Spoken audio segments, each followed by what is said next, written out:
ये सारी चीज़ें चल रही थी मेरे साथ। और उसी बीच मुझे एक चीज़ और भी पता चलता है कि मेरे जो हस्बैंड है उनका अफेयर उनकी खुद की भाभी के साथ में है, और मेरी जेठानी बोल सकते हैं। और ये चीज़ मेरे हस्बैंड ने ही मुझे बताया, और मुझे बोले कि आप जाओ। मैं बोली CCTV जाओ। मैंने बोला कि अगर मैं यहाँ से जा रही हूँ, अगर मेरी मौत होती है, मेरे को अगर मैं मरती हूँ या मेरे बच्चे को कुछ भी होता है तो उसके जिम्मेदार ये इन लॉज हो गए। मैंने मेरे पूरे इन लॉज के मैंने नाम लिया, और इन लोगों की तब डर गए लोग, बिकॉज मुझे ये मेरे को ये ना मेरी सास और मेरी एक मौसी सास गांव में जाके प्लान कर रहे थे कि हम इसको प्लानिंग से मार देंगे और बोलेंगे ये भाग गई है। मतलब देखो कैसा है ना कि हम एक घर में रह रहे थे, ठीक है, और एक घर में अगर दो गलत लोग हैं, गलत चीज़ें कर रहे हैं, तो कभी ना कभी तो आंखों के सामने वो चीज़ें आ ही जाती हैं, ठीक है। एक जेठ का हो या देवर का हो या भाभी का हो या भाइयों का, एक मर्यादा होती है हर रिश्ते की। भाभी और देवर का भी एक मर्यादा होता है, लिमिट होता है एक रिश्ते का।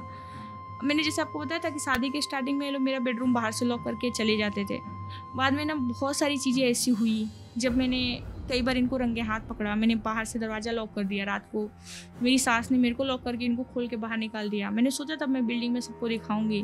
कई बार मैंने रिकॉर्ड भी किया कुछ चीज़ें, तो मेरा फ़ोन तोड़ देते थे। मेरे पास मतलब एविडेंस नहीं रहने पाए, फ़ोन नहीं रहने पाए जिससे मैं घर पे ना बता पाऊँ। एक दो बार मैंने ऐसे कई बार देख लिया कुछ चीज़ें जो नहीं देखना चाहिए था मुझे। मेरे हस्बैंड ने मेरी जेठानी आके मेरे को पकड़ती थी, मेरे हस्बैंड मेरे को मारते थे।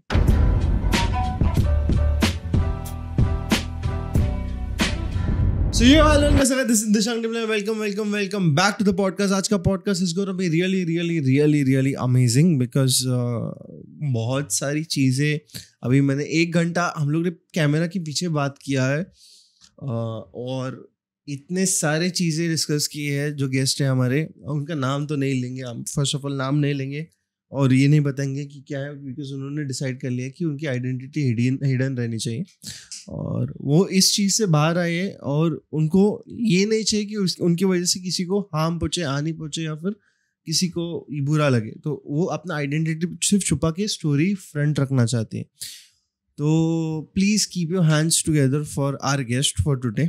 हाय मैम, हाउ आर यू? आप कैसे हो? मैं अच्छी हूँ, थैंक यू सो मच। आपने मुझे मौका दिया किस्से में आने के लिए और अपनी स्टोरी बताने के लिए, बिकॉज मेरी जो स्टोरी है, मुझे ऐसा लगता है कि हमारे देश में ऐसी बहुत सारी औरतें हैं जो फेस कर रही हैं, बट शायद वो उस चीज़ों को बाहर नहीं आ पा रही हैं, या फिर उन्हें ऐसा लग रहा है जो चीज़ें जब तक चल रही है तब तक हम चला लेते हैं। तो मुझे ऐसा लगता है कि शायद मेरी स्टोरी से काफ़ी औरतें रिलेट कर पाएंगी। तो मैं इसीलिए, आपने मुझे यहाँ पे एक अच्छा प्लेटफॉर्म दिया बताने के लिए कि शायद मेरी स्टोरी से काफ़ी लोगों की लाइफ बदल सके। तो क्या एग्जैक्टली किस्सा है आपका? ये स्टार्ट कहाँ से होता है और ये खत्म कहाँ पे होता है? मतलब ये फर्स्ट ऑफ ऑल हम लोग ये देखेंगे कि कहाँ से स्टार्ट हो गया। मेरा ये जो किस्सा स्टार्ट होता है मेरी शादी से। जैसे कि हमारी फैमिली में हमारे पेरेंट्स यही चाहते हैं कि हमारी एक अच्छे घर में हमारी बेटी की शादी हो जाए। तो मैं जिस कास्ट से बिलोंग करती हूँ या मैं जहाँ से मैं बिलोंग करती हूँ, तो हमारे यहाँ लड़की वाले लड़के वाले के यहाँ पे जाते रिश्ता लेके। बट मेरे शादी में ऐसा हुआ कि लड़के वालों ने रिश्ता लेके आया मेरे यहाँ पे। तो मेरे पापा का ऐसे ही था कि मेरी मम्मी बोलती थी कि थोड़ा जल्दी शादी करो, बिकॉज हमारे यहाँ लड़कियों की जल्दी शादी हो जाती है। तो बोले जल्दी शादी करो जल्दी। तो मेरे पापा बोलते थे नहीं, मेरी लड़की के लिए रिश्ता चल के आएगा, और उन्होंने ऐसा बोला और ऐसा हो भी गया। बट ऐसा कुछ प्लान नहीं था मेरे घर वालों की शादी करने का, बट कुछ शायद भगवान की भी इच्छा रही होगी। तो मेरे जो इन लॉज थे वहाँ से रिश्ता आया और मेरे पापा गए, देखे, उन्हें अच्छा लगा, फैमिली अच्छी लगी, घर अच्छा लगा, सब कुछ अच्छा लगा और उन्होंने मेरी शादी कर दी। और शादी के बाद ही ये स्टोरी शुरू होती है। और फिर मैंने जो फेस किया है कि मैं मतलब बहुत सारी चीज़ें तो मैं बता भी नहीं सकती हूँ, बट बहुत सारी चीज़ें मैं बताऊँगी यहाँ पे, क्योंकि मैं चाहती हूँ कि मैं जो फेस की वो किसी की बेटी ना फेस करे, और हिम्मत आए लोगों के अंदर कि इन चीज़ों से हम बाहर कैसे निकल सकते हैं, निकलना चाहिए कि नहीं निकलना चाहिए। तो लेट्स बिगिन कि शादी कब हुई और कैसे हुई थी?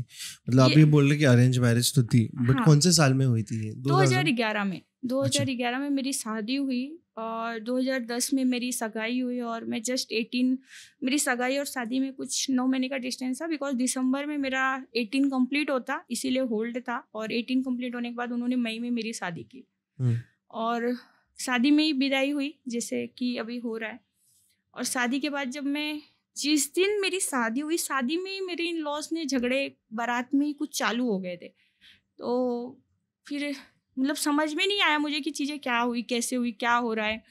और जब शादी करके मैं गई तो मेरे यहाँ पे ना बहुत सारे रिचुअल होते हैं दुल्हन जब नई नई आती है, और वहाँ पे लेके गए इन्होंने मेरे को बिल्डिंग से उतार दिया, सारा सामान उतार दिया, और मुझे वहीं बोले तुम रुको हम आते हैं, और मुझे वहाँ छोड़ के सब गायब हो गए। मैं 4 घंटा मैं वो बिल्डिंग के नीचे बैठी हूँ, मैं सोचूं मेरा घर कौन सा, ससुराल कौन सा, मैं कौन से घर में जाऊँ और मैं अभी करूँ क्या। मैं मेरे घर पे फ़ोन करके बताऊँ विदाई के बाद कि ऐसा ऐसा, तो मेरे घर वाले परेशान हो जाएंगे।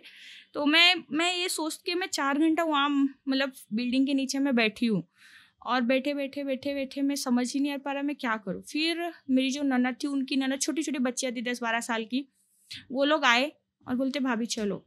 तो मैंने तो मेरे यहाँ पे रिचुअल बहुत सारे देखे थे, बट यहाँ पे मुझे बहुत अजीब लगा। और जब मैं गई ऊपर तो कुछ भी रिचुअल नहीं, मुझे एक ऐसे स्टोर रूम हम बोल सकते हैं, वहाँ पे बहुत सारे पलाई और बॉक्सेस सामान ऐसे बिखरे हुए थे। मुझे बोले तुम यहाँ बैठो, और बाहर से उन्होंने लॉक कर दिया। और लॉक करने के बाद इतनी गाली मेरे घर वालों को कि उन्होंने ये दहेज में नहीं दिया, 3.5 लाख रुपए कम दिया है, ये दिया है, वो दिया है।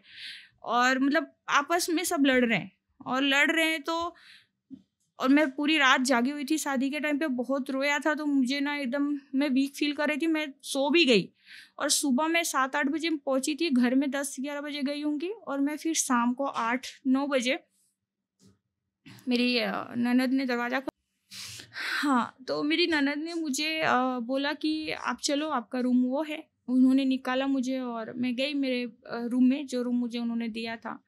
और वहाँ पे जाने के बाद मतलब घर में ऐसा लग रहा था कि मातम छाया हुआ है पूरे घर में। मेरे को मतलब मैंने मेरे मायके में बहुत सारे रिचुअल, बहुत सारी हैप्पीनेस देखा था कि घर में जब बहुएं आती हैं, बट यहाँ पे ऐसा क्या हो रहा है मुझे कुछ समझ में नहीं आ रहा था। रात को 2-3 बजे मेरे हस्बैंड आते हैं, और फिर मैं तो काफ़ी डरी हुई थी वहाँ पे उस समय की, मतलब पूरा दिन ये सारी चीज़ें देख के। मैंने उनसे पूछा कि क्या हुआ, क्यों हुआ, तो बोले वो तुम्हारे पापा ने इतने पैसे कम दिए थे, इतना में बात हुई थी, इतने में हुआ। तो मैंने बोला अच्छा, मुझे तो ये चीज़ का आइडिया नहीं था। फिर उन्होंने, फिर मेरे से कोई घर में बात भी नहीं कर रहा था, उनकी मतलब मेरी जो सास है, जेठानी है, कोई भी बात नहीं कर रहा था। बस मैं नेक्स्ट डे मैं सुबह मॉर्निंग में मेरी ननद ने आके मेरे को बोला कि तुम फ्रेश हो जाओ, अभी लोग दुल्हन देखने आने वाले हैं और तुम रेडी हो जाओ। तो मैं रेडी हो गई, फिर दुल्हन देखे। तो फिर उस दिन ऐसा हुआ, फिर मेरे को बोले सब लोग मुझे साइड साइड से देख रहे हैं, छुप छुप के देख रहे हैं, और मेरे से कोई बात भी नहीं कर रहा। मैं सोचू ऐसा अजीब क्यों, मेरे मतलब ये अरेंज मैरिज, ऐसा भी नहीं कि लव मैरिज में भाग के शादी करके आई हूँ, मुझे लोग एक्सेप्ट नहीं कर रहे हैं, हुआ क्या है। मैं कुछ बोल भी नहीं रही, मैं कुछ मतलब कुछ पूछ भी नहीं पा रही हूँ, क्योंकि मेरे अंदर इतनी हिम्मत ही नहीं थी मैं लोगों को पूछूं। बाद में फिर मेरे को बोला कि तुम ये काम करो, ये खाना बना दो। तो मैंने खाना बना दिया। फिर वो दिन मेरा ऐसे निकल गया, ऐसे इस तरीके से घर में झगड़ा ये वो। और मेरे जिस दिन मतलब सुबह मॉर्निंग में मैं 8 बजे उनके घर पहुंच गई थी, और मेरे जो दहेज में मेरे घर वालों ने सब चीज़ें दी थी, डाइनिंग टेबल हो गया, बेड हो गया, कपाट हो गया, ऐसे ट्रक भर के मेरे पापा ने सामान दिया था, वो तोड़ना शुरू कर दिए।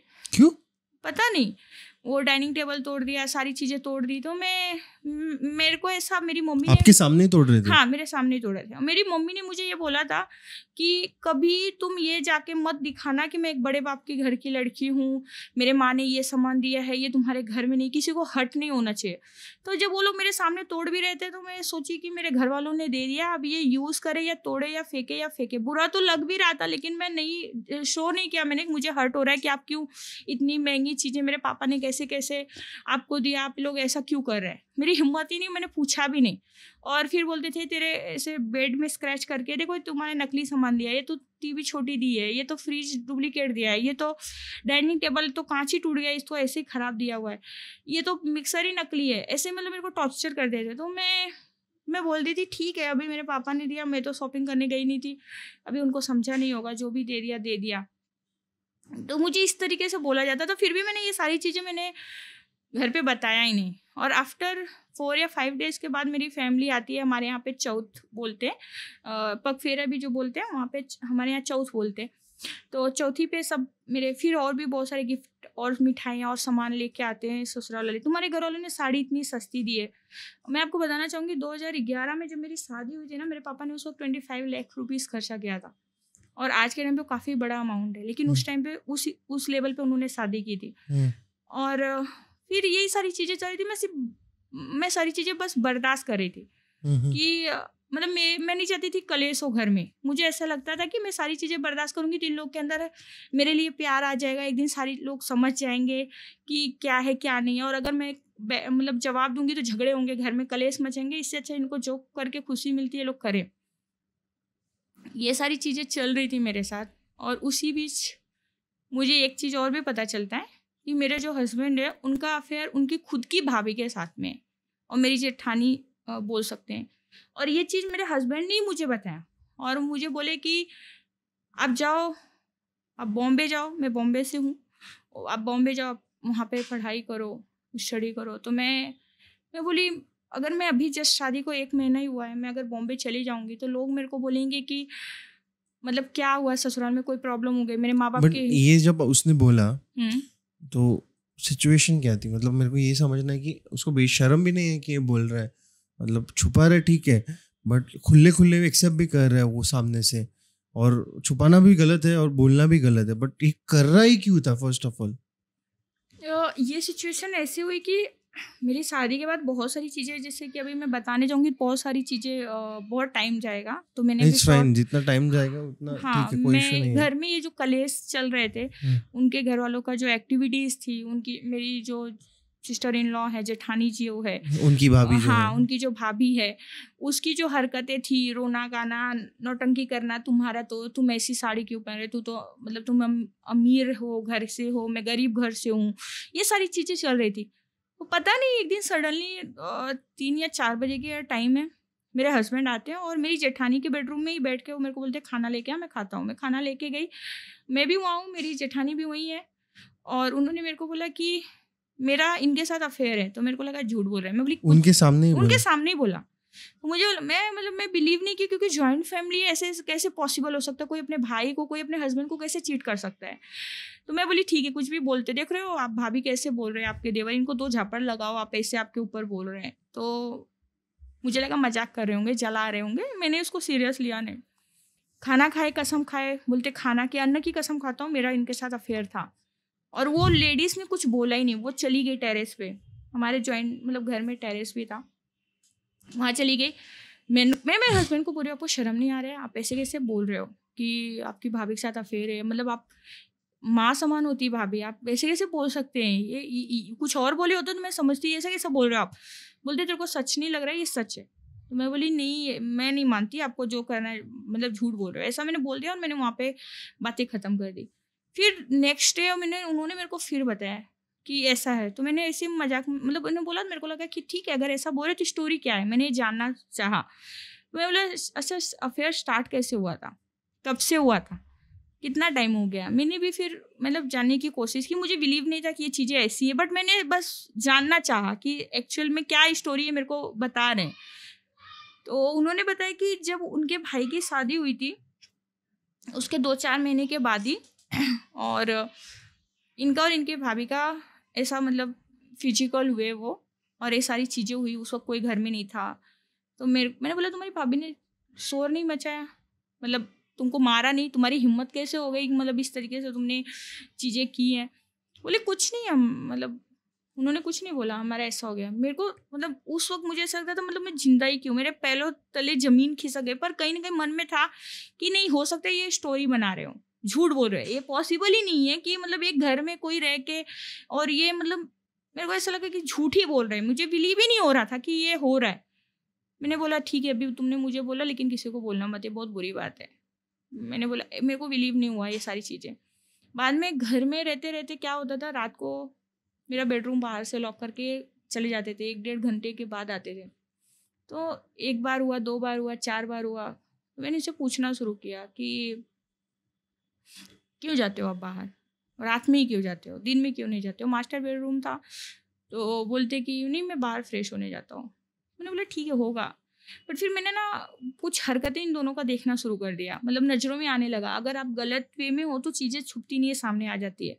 और फिर अगर मेरे हस्बैंड मेरे से अगर थोड़ा सा मुझे प्यार दिखा दे, प्यार इन द सेंस अगर वो मुझे बोल दे कि आप खाना लेके आ जाओ, पानी लेके आ जाओ, या मेरे लिए ये बना दो, तो उनकी जो भाभी थी उनको बहुत सारी प्रॉब्लम होती थी। वो मतलब उनको जलन होना, रोना शुरू कर देना, झगड़ा कलेश मचा देना घर में।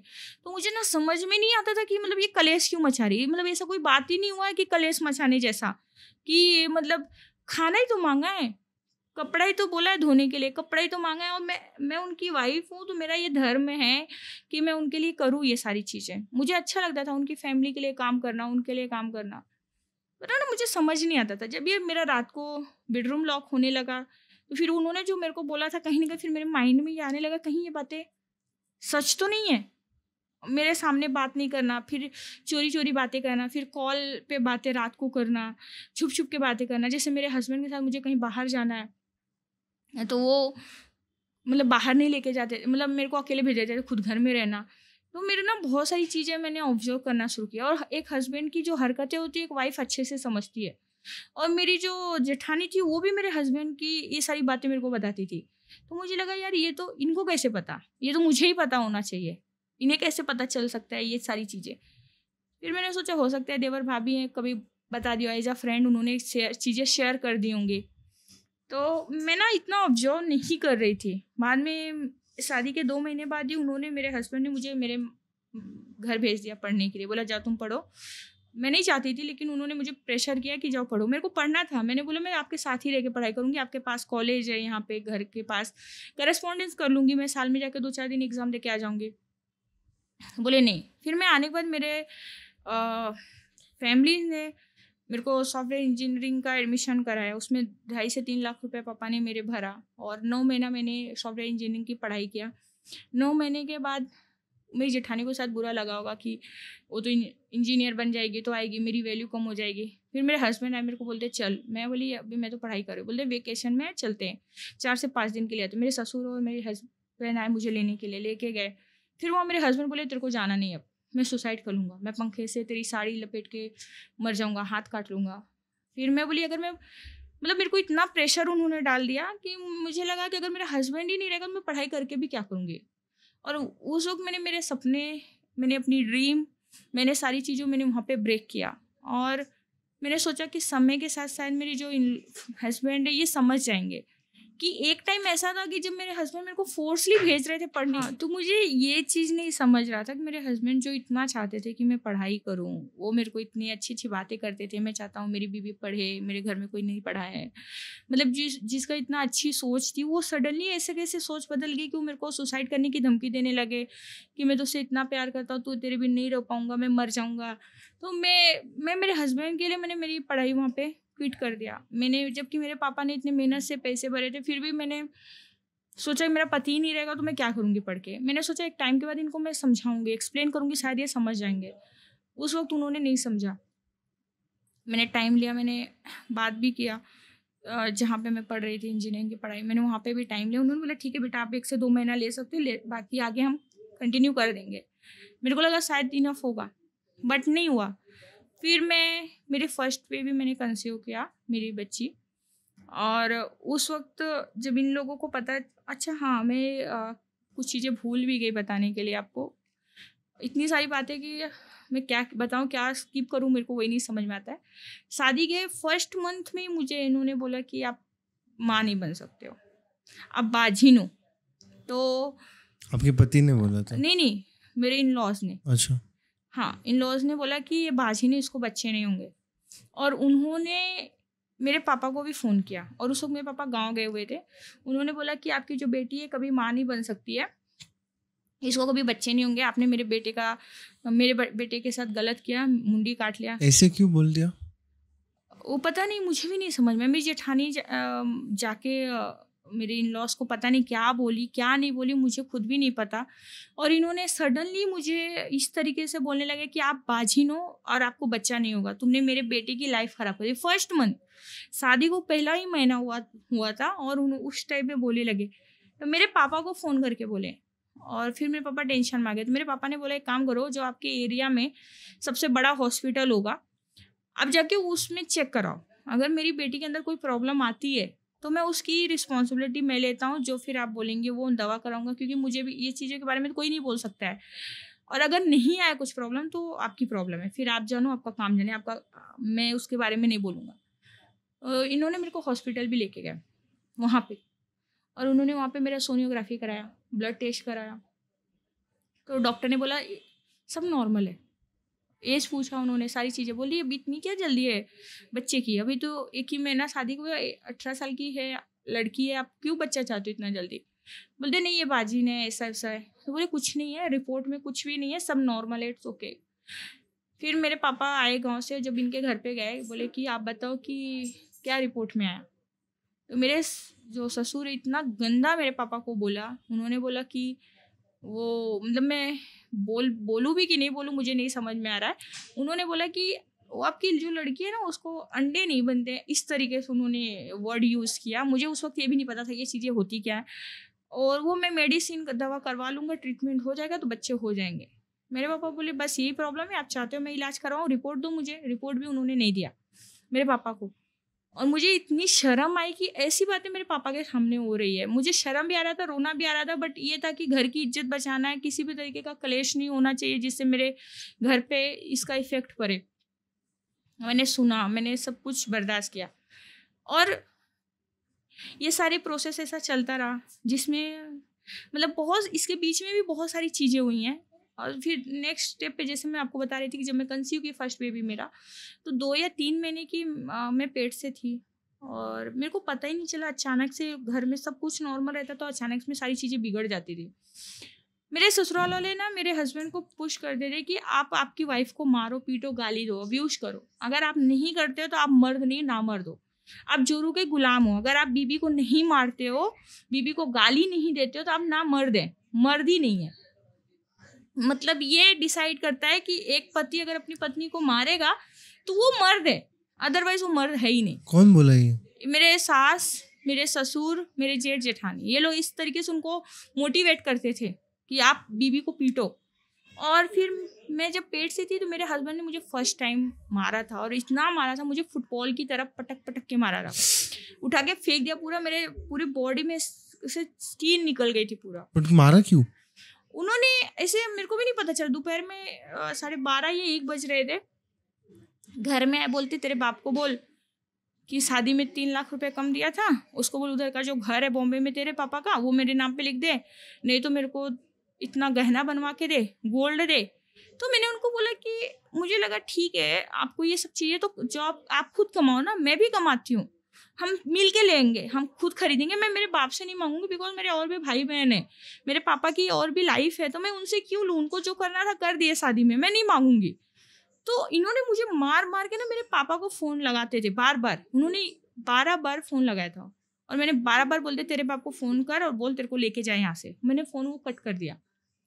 13 टाइम पे जब उन्होंने कॉल किया, मेरे हस्बैंड से मारा, तो मैं रो रही थी उस वक्त। तो मैं रोते रोते मैं उनको बोल भी रही थी कि तुम जो चाहते हो वो नहीं होगा, मैं मेरे घर से कुछ भी नहीं डिमांड करूँगी, और अगर मैं मेरे घर वालों को बता दूंगी तो यहाँ पे मेरे घर वाले आएंगे तो बहुत बुरा हो जाएगा, बिकॉज वो केस कर देंगे या गुस्से में चीज़ें बिगड़ जाएंगी।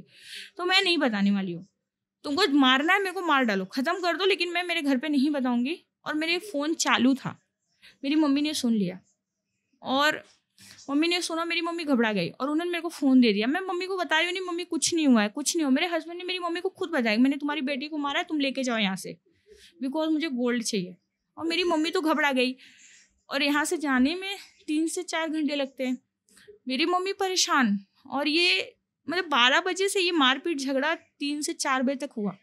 3 से 4 बजे के बीच में मेरी मम्मी ने ये चीज़ें सुनी। सुबह शाम को, मतलब दोपहर को? अच्छा। हाँ, दोपहर में मेरी मम्मी ने सुना, और मेरी मम्मी ने सुना तो सुनने के बाद जो है मेरे पापा को बताया, मेरे मौसा, मेरे चाचा और एक अंकल थे, उनको बातें हुई कि भाई ऐसा ऐसा है और चलते, क्या है क्या नहीं है। मैं मेरी मम्मी को मना भी कर रही हूँ मत आना, घर पे भी मना कर रही हूँ मत आओ, पर मेरी मम्मी ने वो जो मेरा रोना, और इन्होंने कन्फेस किया कि आप आपकी बेटी को यहाँ से लेके जाओ, हम नहीं रखने वाले हैं, ऐसा ऐसा मैंने मारा है। मेरी मम्मी घबरा गई और मेरे घर वाले गए। तो जब मेरे घर वाले गए तो बोले अगर हम ऐसे डायरेक्ट उसके ससुराल जाएंगे तो कहीं ऐसा ना हो कि बोले हमको मारने पीटने आए, तो हम एक बार पुलिस स्टेशन में इन्फॉर्म कर देते हैं, एनसी डाल देते हैं और फिर जाते हैं। और एनसी डालने के चक्कर में वहाँ की जो पुलिस थी उन्होंने उसे 498 दहेज का उन्होंने केस बना दिया। और मेरे ससुराल में जब मेरे फैमिली गई और मुझे बोला, मेरे हस्बैंड वहाँ पैर पकड़ के रोने लगे, मैं मेरी बीबी से बहुत प्यार करता हूँ, मैं जाने ही नहीं दूंगा। और मेरे ससुर भी बोलते हैं हस्बैंड वाइफ के झगड़ा तो सब चल रहा है। ये सारी चीज़ें हुई तो फिर मेरे को ये नहीं समझ में आ रहा था कि मैं क्या करूँ। मेरे घर वाले बोले, जब आप बोल रहे थे कि आपको आप आओ और अपनी बेटी ले जाओ, तो अब मैं ले जाता हूँ अपनी बेटी। तो उनको पता था, उन्होंने पुलिस स्टेशन में पहले से ही बात करके रखी थी, पैसा वैसा खिला के, उनको शायद इन्फॉर्मेशन मिल चुकी थी कि ऐसी चीज़ें हो गई हैं, तो उन्होंने मेरे को आने नहीं दिया। और आने नहीं दिया। फिर मेरे जो मौसा भी थे, उन्होंने भी मेरे को बोला, बेटा अगर आप यहाँ से जाओगे तो आज चीज़ें बहुत बिगड़ जाएंगी, रिश्ता ख़त्म हो जाएगा। और मैं नहीं चाहती थी मेरा रिश्ता ख़त्म हो। मैं बोली नहीं ठीक है, मैं यहीं रहूँगी। और उन्होंने जब मेरे को मारा था ना, मारने के बाद मैं बेहोश जैसी हो गई थी। मेरे को मतलब वीकनेस बहुत हो गया था, पूरा स्क्रैचेस, खून, स्किन सब निकल गया था, काले पीली हो गई थी बॉडी। उसमें ना उन्होंने स्प्रे मारा और मेरे को इतना जलन हुई ना, और मैं रो रही हूँ। जब वो मेरे को मार रहे थे तो कौन बोले उनकी फैमिली आके मेरे को बचाए, वहाँ बाहर से ताली बजा रहे थे कि अब तू अच्छा काम किया। मेरी सास हा हा हा हा ठहाके मार के हंस रहे थे, मेरे ससुर, सास और ये सब लोग, इन लॉस जो मेरे हैं। और मैं ना मतलब मैं सोची थी कि इतनी अजीब फैमिली में मैं कैसे आ गई हूँ। और फिर मैं सब सोची, ये सारी मैटर हो गया, पापा और सब घर वाले वापस चले आए, मैं आई नहीं। मेरे को बहुत बोले चल चल, मैं बोली नहीं आऊँगी मैं, क्योंकि मुझे डर था कि मुझे तब तक ये नहीं पता था कि पापा ने ऑलरेडी एनसी डाल दिया है। मुझे लगा कि अगर मैं अभी पापा के साथ जाऊंगी तो इनके ऊपर केस हो जाएगा, ये लोग जेल चले जाएंगे। मैं उस वक्त भी मैं ये सोचती थी कि इन लोगों के ऊपर प्रॉब्लम नहीं आनी चाहिए। ठीक है, गुस्से में कर दिया उन्होंने, बाद में रियलाइज़ होगा। और फिर उन्होंने मेरे से माफ़ी मांगी कि अब ऐसा नहीं करूँगा। ठीक है, गुस्सा आ गया था मुझे, माफ़ी मांगा मैंने। बाद में मुझे फिर थोड़े दिन बाद पता चलता है कि ये तो ड्रिंक भी करते हैं। और मेरे जो ससुर है उनको ऐसा बोलते थे सामने, इसके बाप पैसा देता है क्या, तू डरता क्यों है, तू दारू पी, तू गुटखा खा, तू ऐस कर, ऐसा। तो मैं बोलती थी ऐसा कैसा बाप कोई बोल सकता है। तो मेरे को लगता है शायद मेरे ऊपर गुस्सा है ये सारी चीज़ें। और जब मेरे पापा ने एनसी डाला था, तो जब पापा रिटर्न गए, मेरे को फ़ोन करके बोला भी आप बोल दो वहाँ से वो कच्ची बेल ले ले। तो ये लोग नहीं गए और वो कोर्ट में चला गया मैटर। तो वो कंटिन्यू एज इट इज़ हुआ। तो उस वक्त में इन लोग जो है इतने मतलब षड्यंत्र गेम खेल रहे थे। जब मेरी शादी हुई तो मेरे पापा बहुत रिच थे, और शादी के बाद ना बहुत सारे बिजनेस क्राइसिस होने शुरू हो गए। पापा का एक्सीडेंट हो गया, हाथ टूट गया, और इन लोगों का जो बिजनेस है वो ग्रो करने लगा। ये लोग रिच हो रहे थे और मेरे पापा वहाँ पे डाउन में जा रहे थे, डाउनफॉल फेस कर रहे थे। तो ये सारी चीज़ें भी मेरे को डर लगता था कि मतलब मैं और टेंशन कैसे दूँ मेरी फैमिली को, मैं नहीं बता सकती हूँ, जो है मैं फेस कर लूँगी। और मतलब मैंने ऐसे ऐसे दिन वहाँ पे देखे हैं। मेरे को इतनी ज़्यादा वोमिटिंग होती थी प्रेगनेंसी के दौरान। मैं पूरे घर का काम करती थी, झाड़ू पोछा, ऊपर से गाली भी खाती थी, मार भी खाती थी, पूरा घर का काम। मतलब मैं रात भर में वोमिटिंग करती थी, दिन भर एक रोटी सेकती थी और जाके फिर उल्टी करती थी। रोटी भी बराबर नहीं बनता था, पता नहीं वो लोग कैसे खाना खाते थे, भगवान जाने। देन आफ्टर कैसे भी मेरी डिलीवरी हुई, मेरी जब बच्ची हुई, मैं 36 घंटे पेन में थी। और मैं इनको बता रही हूँ, इनके घर में मेरी जो जेठानी है, कि भाभी मुझे दर्द हो रहा है। बोलती है 3 दिन दर्द होता है, उसके बाद हॉस्पिटल जाते हैं। मैंने बोला मैं बर्दाश्त करी हूँ, 36 घंटे हो चुके थे। और मैं बोली अगर अब मैं और बर्दाश्त करूँगी तो कल मेरे बच्चे को कुछ हो गया, कुछ भी हो गया तो मैं क्या करूँगी। तो मैं बोली अगर आप नहीं ले जा रहे हो हॉस्पिटल तो मैं मेरे घर पे फ़ोन करती हूँ, मेरे मम्मी पापा आएंगे, मेरे को ले जाएंगे, क्योंकि इससे ज़्यादा मैं और नहीं फेस कर सकती हूँ, अब बहुत ज़्यादा हो गया है। उन्होंने मुझे पैदल हॉस्पिटल लेके गए। क्या? पैदल हॉस्पिटल लेके गए, और बताने के 8-10 घंटे के बाद मतलब मेरे को लेके गए पैदल। और जब वहाँ संडे का दिन था, डॉक्टर ने चेक किया, बोला कि बच्चा कभी भी हो सकता है। तो बोलते हैं कि नहीं नहीं मैं कल लेके आऊँगा, कल इसके घर वाले आएंगे, कल लेके आएंगे, आज नहीं। तो डॉक्टर ने बहुत भड़का, बोला आप अपनी रिस्पॉन्सिबिलिटी पे लेके जाओ, मैं अलाउ नहीं करूँगी, बिकॉज बच्चा कभी भी हो सकता है, कहीं भी हो सकता है। और मैं इतने सारे पेन में होने के बाद मेरे को डिलीवरी हुई। नेक्स्ट डे मतलब डिलीवरी के टाइम पे ना तो मतलब काफ़ी लेडीज से रिलेट कर पाएंगी, डिलीवरी के टाइम पे काफ़ी सारे कपड़े लगते हैं बच्ची के लिए, मम्मी के लिए भी लगते हैं। कुछ भी नहीं था, मैं जो पहन के गई थी वही। और हॉस्पिटल से 2 कपड़े मेरे को स्टिचेस भी आए थे, काफ़ी सारे 2 बच्चे के कपड़े मिले थे। मेरे को बोलते थे उठ के आप इसको क्लीन करो, बच्चा जो भी गंदा कर रहा था। और उसकी वजह से मेरे काफ़ी स्टिचेस जो टूट गए थे और वो पक गए थे। रात भर मैंने वो बच्चे का क्लीनिंग किया, जिसकी वजह से बाद में मैं नेक्स्ट डे घर पे आ रही हूँ ना, मेरा बेडरूम पूरा दीवार से लेके पूरे फ्लोर तक पूरा दाल सब्जी पता नहीं क्या क्या गंदा गंदा सब गिरा दिया था, बेड गंदा, पूरे बाथरूम में जैसे लगता था कई सालों का कपड़ा नहीं धोया ला के रख दिया, पूरा वॉशरूम भर गया। अब मैं ऐसे सिचुएशन में मैं मेरा बच्चा कहाँ लेटाऊँ, मैं क्या करूँ। मैं मतलब हॉस्पिटल से आने के बाद मैं क्लीनिंग करना शुरू की, फिर मैं बच्चे को रखी और उसी दिन से हॉस्पिटल के नेक्स्ट डे से ही मेरे को बोलते घर पे चलो। डॉक्टर नहीं छोड़ रही थी, उसी दिन बोलते नहीं लेके 12 बजे रात को मेरी डिलीवरी हुई है और ये लोग मेरे को नेक्स्ट डे बोलते चलो घर पे, और डॉक्टर नहीं छोड़ा। नेक्स्ट डे शाम तक 4 बजे तक इन्होंने मेरे को डिस्चार्ज करा लिया झगड़ा विगड़ा करके। हॉस्पिटल से घर आने के बाद ये सब काम किया। कौन बोले केयर करने के लिए, बच्चे के बाद बहुत सारी केयर होती है, बट कुछ भी नहीं। मेरे को पूरा घर का, डिलीवरी के टाइम पे मैंने पूरा काम किया, पूरा घर का काम भी करती थी। यहाँ तक मेरे बच्चे को दूध तक भी नहीं मिलता था पिलाने के लिए। और मेरे दोनों बच्चों में ज़्यादा नहीं, बस 13 से 14 महीने का डिस्टेंस है, मतलब 1-1.5 साल में दोनों बच्चे हुए मेरे। मेरी बेटी 3 से 4 महीने की थी तो मैंने नेक्स्ट बच्चा कंसीव कर लिया था। और मैं घर से बाहर, मेरी शादी को 15 साल हो गया, मेरा किसी ने फेस ही नहीं देखा बिल्डिंग में कि मैं उनकी मतलब उनकी बहू दिखती कैसी है, छोटी बहू दिखती कैसी है।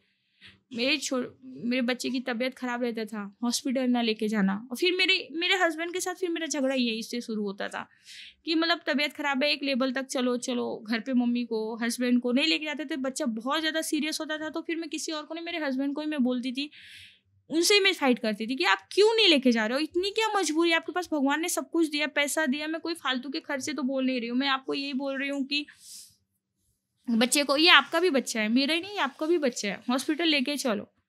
और ऐसा झगड़ा कलेश करने के बाद मेरी सास लेके जाती थी और वहाँ छोड़ के चली जाती थी। और डॉक्टर, बच्चा आईसीयू में गया, एडमिट किया, कोई पूछने भी नहीं जाता था कि मतलब क्या। फिर जाके डिलक्स रूम में रखते थे लोग मेरे को, जर्नल में भी नहीं, और ना खाना ना पानी कुछ भी नहीं। और उसके बाद जो भी बिल होता था उसको छुड़ा के लेके चले जाते थे घर पे।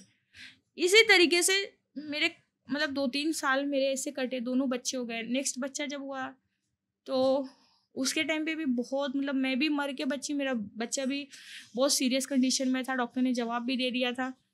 और मैं इतने बुरे बुरे दिन से वहाँ से गुजरी हूँ। उन्होंने मेरे को इतना टॉर्चर किया है ना कि मेरे पास वर्ड नहीं है बताने के लिए। और जब मेरी नेक्स्ट डिलीवरी हुई, मैंने जैसे बताया कि 1-1.5 साल में मतलब दोनों बच्चे मेरे हुए हैं। मेरा जो बच्चा वो एबनॉर्मल हुआ, मतलब पूरा कंप्लीट टाइम से पहले हुआ वो, बिकॉज मैं बहुत कंडीशन मेरी ख़राब थी। मेरे डॉक्टर ने उसको दवा दिया था, हार्ट का प्रॉब्लम था, मात्र 36 रुपीज़ की वो दवा थी। मैंने मेरे हस्बैंड को बोला ला दो आप, डॉक्टर ने 7 महीने खाने के लिए बोला था। और डिलीवरी को 20 ही दिन हुआ था मेरे हस्बैंड बोलते लाता हूँ, लेके नहीं आ रहे थे। और मैं इतनी डरी हुई थी, मैंने मेरे हस्बैंड को बोला। और अचानक से मैंने खाना वाना बताया, रात को 11 बज रहे थे, सब खाते और सोते। मेरा जेठ आता है और 3-4 आदमी बाहर से लेके आता है और मेरे को गंदी गंदी गालियाँ देते, बोलता है निकाल इसको घर से। मुझे समझ में नहीं है कि मतलब क्या हुआ, क्यों हुआ, मतलब क्यों ऐसा बोल रहे लोग। दवाई तो लाई नहीं। हाँ, कुछ भी नहीं पता था मुझे। मैं मेरे हस्बैंड को बोल रही हूँ कि ये क्या हो रहा है। बोलते हैं साली, मतलब उन्होंने भी मेरे को गाली वीली दिया, अब्यूज लैंग्वेज यूज़ किया। उन्होंने बोला, मैंने उनको बोला कि दवा नहीं ला रहे हो तो जबकि आपकी कैपेसिटी नहीं थी तो आप बच्चा क्यों पैदा किया। मैंने ये वर्ड उनको दोपहर में बोला हुआ था क्योंकि मेरे को गुस्सा आया, बच्चे की दवा कब से मंगा रही हूँ मैं, कुछ हो जाएगा तो क्या करेंगे। बोलते तूने बोला ना तेरे बाप की औकात है ना, निकल अब तू। तो दिन में निकालना चाहिए ना, रात को क्यों निकाल रहे हो आप। मुझे कुछ तो गड़बड़ लगा। देन आफ्टर मैं बोली मैं नहीं निकलूँगी, कुछ भी हो जाए मैं यहाँ से नहीं निकलने वाली हूँ। बट जब वो 3-4 आदमी उनके आए, मैं नहीं जीत सकती थी उनसे क्योंकि वो इतने सारे, मैं अकेली, मेरे साथ 2 छोटा सा 20 दिन का बच्चा, एक साल का बच्चा, 1 साल का और एक 20 दिन का, मैं कैसे मैनेज करूँ। फिर मैंने बोला अच्छा ठीक है। मैंने मेरे ससुर को बोला मैं निकलूँगी तो मेरा पति भी निकलेगा, मेरा हस्बैंड जहाँ रहेगा मैं भी वहीं रहूँगी, मुझे क्यों निकालो, मेरे हस्बैंड को भी निकालो, रोड पे रहेगा तो मैं रोड पे रहूँगी, मैं शादी करके आई हूँ, मैं कोई भाग के नहीं आई हूँ। बोलते ठीक है तेरे पति को भी निकाल रहे हैं, ऐसा झूठ बोला उन्होंने। और मुझे बिल्डिंग के नीचे मेरा बच्चा ले लिया और मेरे को निकाल दिया। और मैं बिल्डिंग के नीचे देखा, मैंने CCTV लगा हुआ है और मेरे को इन लोग की इंटेंशन समझ में आ गई क्योंकि जहाँ पे मेरी शादी हुई ना वहाँ 8-9 बजे पूरा सन्नाटा हो जाता है। यहाँ मुंबई में तो डे नाइट एक जैसा ही है, बट वहाँ पे 8-9 बजे के बाद आपको तो कोई दुकान नहीं दिखेगा, कुछ भी नहीं दिखेगा, सब गाड़ी मोटर कुछ भी नहीं मिलेगा, ऐसा सब लगेगा एकदम बंद सब हो गया है। मैं बोली CCTV था, मैंने बोला कि अगर मैं यहाँ से जा रही हूँ, अगर मेरी मौत होती है, मेरे को अगर मैं मरती हूँ या मेरे बच्चे को कुछ भी होता है तो उसके जिम्मेदार ये इन लॉज हो गए। मैंने मेरे पूरे इन लॉज के मैंने नाम लिया और इन लोगों की तब डर गए लोग, बिकॉज मुझे ये मेरे को ये ना मेरी सास और मेरी एक मौसी सास गांव में जाके ही प्लान कर रहे थे कि हम इसको प्लानिंग से मार देंगे और बोलेंगे ये भाग गई है। मर्डर करने का प्लान था? हाँ, और वहाँ मेरी एक दूसरी सास थी, उन्होंने मुझे फ़ोन करके बताया ये चीज़ कि बेटा आपको ऐसा ऐसा प्लान है। तो मेरे को लगा कि ये किसने बताया? मेरी सास की जो देवरानी है। अच्छा, आपकी सास की देवरानी ने बताया कि आपका मर्डर, हाँ, आपका मर्डर करने का प्लान चल रहा है। हाँ, यहाँ प्लान चल रहा है और ऐसा ऐसा ये लोग करने वाले हैं। तो उन्होंने बड़े मुश्किल से मेरा लोगों नंबर, को शर्म आनी चाहिए खुद को हिंदू बोलने में और ब्राह्मण बोलने में। हाँ, और ये जो आजकल लोग बोलते हैं ना कि औरतें को लिए सपोर्ट में गलत कानून बना है, आज पति प्रताड़ित है, औरतें पति को परेशान कर रही हैं। कुछ औरतें होंगी, करती होंगी, नो डाउट, बट मैं आज भी नीड है ऐसे स्ट्रॉन्ग लॉ बनने के लिए जो औरतों को सपोर्ट में रहे। कितनी सारी औरतें ना कोर्ट तक पहुंच ही नहीं पाती हूँ, कितनी औरतों की स्टोरी बाहर आ ही नहीं पाता है, कितनी औरतें आज भी सरवाइव कर रही हैं। अगर किसी को भी ऐसी स्टोरीज बाहर लानी है, बताना है, प्रूफ है आपके पास, सब कुछ है, आप यहाँ पे प्लीज आ सकते हो। आपका ही प्लेटफॉर्म है, आपका ही घर है, प्लीज आओ, प्लीज बताओ। भारत में कहीं भी हो, आपको अगर चाहिए कि हम वहाँ पे आए तो वो भी बताओ, हम लोग ट्राई करेंगे जितना सीरियस स्टोरी रहेगा उतना बाहर आने का। सबका प्लेटफॉर्म है, please make sure that you send us request. आप डीएम कर सकते हो डायरेक्टली, आप बता सकते हो, फ़ोन नंबर शेयर कर सकते हो आपका, हम डायरेक्ट आप लोगों को कॉन्टैक्ट करके आपसे बात करेंगे। तो कैरिंग ऑन। और मेरी जो मतलब सास और मौसी सास ये प्लान कर रहे थे और मुझे वो जो मेरी चाची सास है उन्होंने मुझे बताया, तो मुझे ना उस वक्त बिलीव नहीं हुआ। मैं बोली इतने भी बुरे, मतलब कोई मर्डर तक कैसे जा सकता है। तो जब मैंने ये सारी सिम्टम्स, इन्होंने मेरे को रात को घर से निकाला, बाहर से आदमी बुलाया, तो मुझे डाउट हुआ कहीं ऐसा तो नहीं। और वो आदमी लोग थे कौन? इनके यहाँ पे काम करते थे, इनके सुपरवाइजर्स थे, और मैं उनको एक दो बार घर में देखी थी आते जाते। तो मुझे लगा कि अगर इनको ये ऐसा करना है तो ये मेरे को दिन में मतलब करेंगे, और इतना बड़ा मैंने कोई गलती नहीं किया कि इसके लिए करो, अगर मेरे साथ कुछ हो गया तो मैं क्या करूँगी।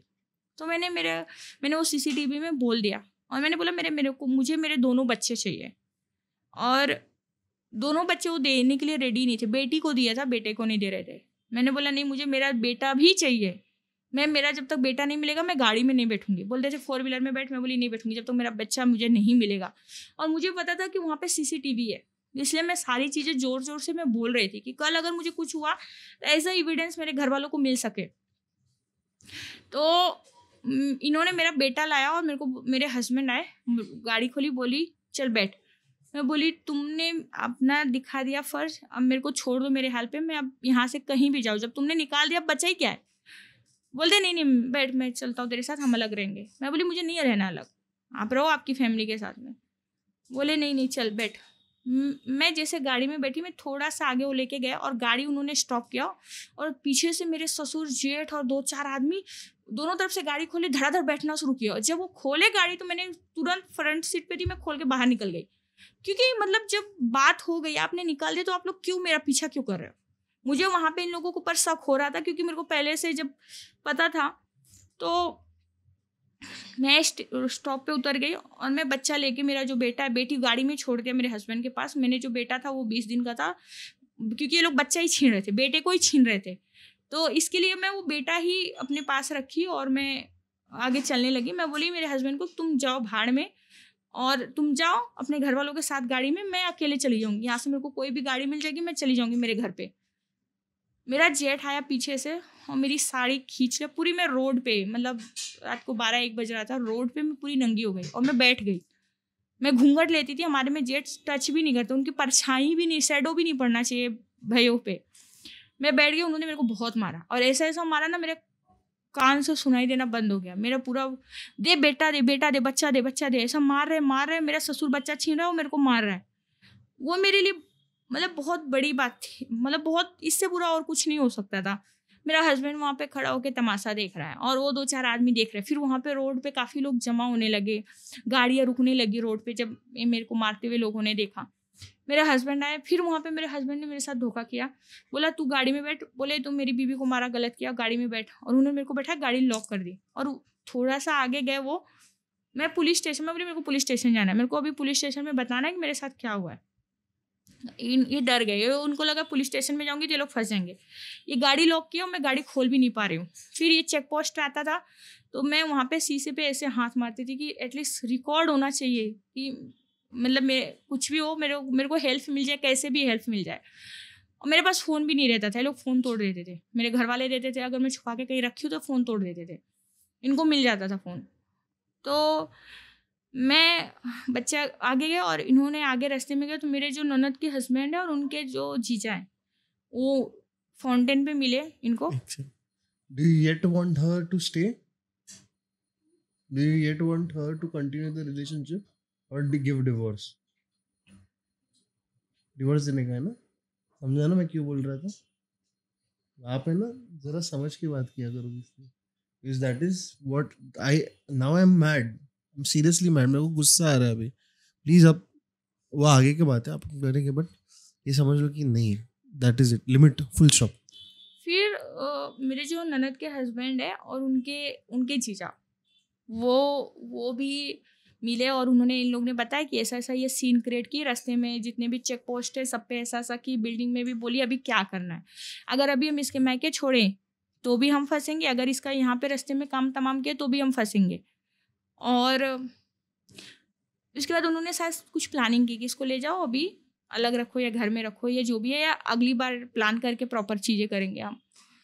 फिर मेरे को लेके आए लोग घर में, वापस ससुराल लेके आए रात में, मेरे हस्बैंड और मैं साथ में थे। मैं मेरे हस्बैंड को बोल रही हूँ ऐसा सब चीज़ें, वो कुछ बोलते ही नहीं था, बोलता था छोड़ जाने दे, ये है वो है। आपको पता नहीं था उसका भी इन्वॉल्वमेंट है इसमें? हाँ, वो मेरे को पता नहीं था तब तक। तो मेरे को बोलता था मैं तुझसे प्यार बहुत करता हूँ, मैं तेरे को कभी छोड़ूंगा नहीं, मैं आधा मतलब मैं रोड पे मिट्टी उठाऊंगा तो आधी एक रोटी कमाऊंगा तो आधा तुझे दूंगा आधा मैं दूंगा। मैं कंफ्यूज थी, मुझे लगता था कि हम एक जानवर भी पालते हैं तो उससे भी हमारा अटैचमेंट हो जाता है, तो एक कुत्ता भी पालेंगे या एक चिड़िया भी अपने बच्चों से प्यार करती है, तो इसको मुझसे नहीं, लेकिन अगर अपने बच्चों से प्यार होगा तो मेरे लिए बहुत मतलब चल जाएगा। ये अपने बच्चों का तो है, हम दोनों के बीच में मेरे बच्चों का क्या, फिर मैं मेरे घर कैसे जाऊँ, मेरे माँ बाप की इज्जत का क्या, मेरी बहनों का क्या, मतलब मैं बहुत सोसाइटी का भी चीज़ें थी, बहुत सारी चीज़ें जो मेरे अंदर हिम्मत ही नहीं थी। पहली बात तो शायद मैं झेल सकती थी बट मेरे अंदर हिम्मत नहीं थी स्टैंड ले सकूँ मैं। सेकेंडरी फिर क्या हुआ, ऐसी सारी चीज़ें चल रही थी, मारपीट झगड़ा झंझट, और मेरा हस्बैंड ने मेरे को प्लान था उसका, मेरे को प्यार प्यार प्यार प्यार, मेरे को बोलता था कोर्ट मैटर है ना इसके लिए सब चल रहा है, कोर्ट मैटर खत्म हो जाएगा ना सब अच्छा हो जाएगा, मैं तेरे से प्यार करता हूँ ना, तू क्या चाहती है बच्चों का भविष्य खत्म हो जाए।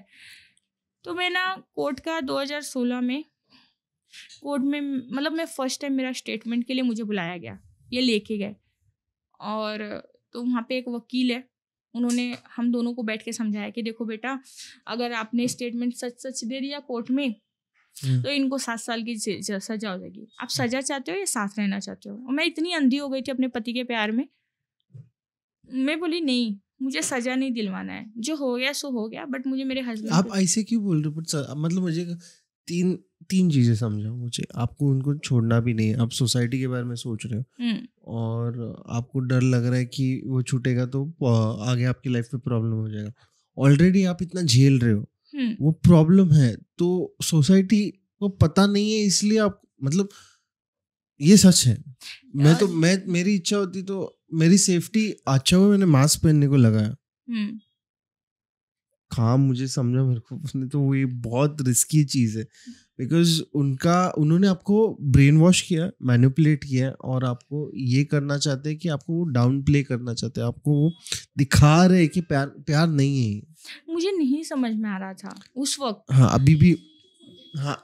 इसीलिए ये प्रॉब्लम हो रहा है कि आपकी एक्सपीरियंस से पहले आपकी शादी हो गई। हाँ। इसीलिए मैं अभी भी 28 साल के लोग होते तो भी मैं हंसता है कि भाई पहले दुनिया समझ बाद में खुद को समझ, या फिर पहले खुद को समझ बाद में दुनिया समझ, बाद में शादी कर।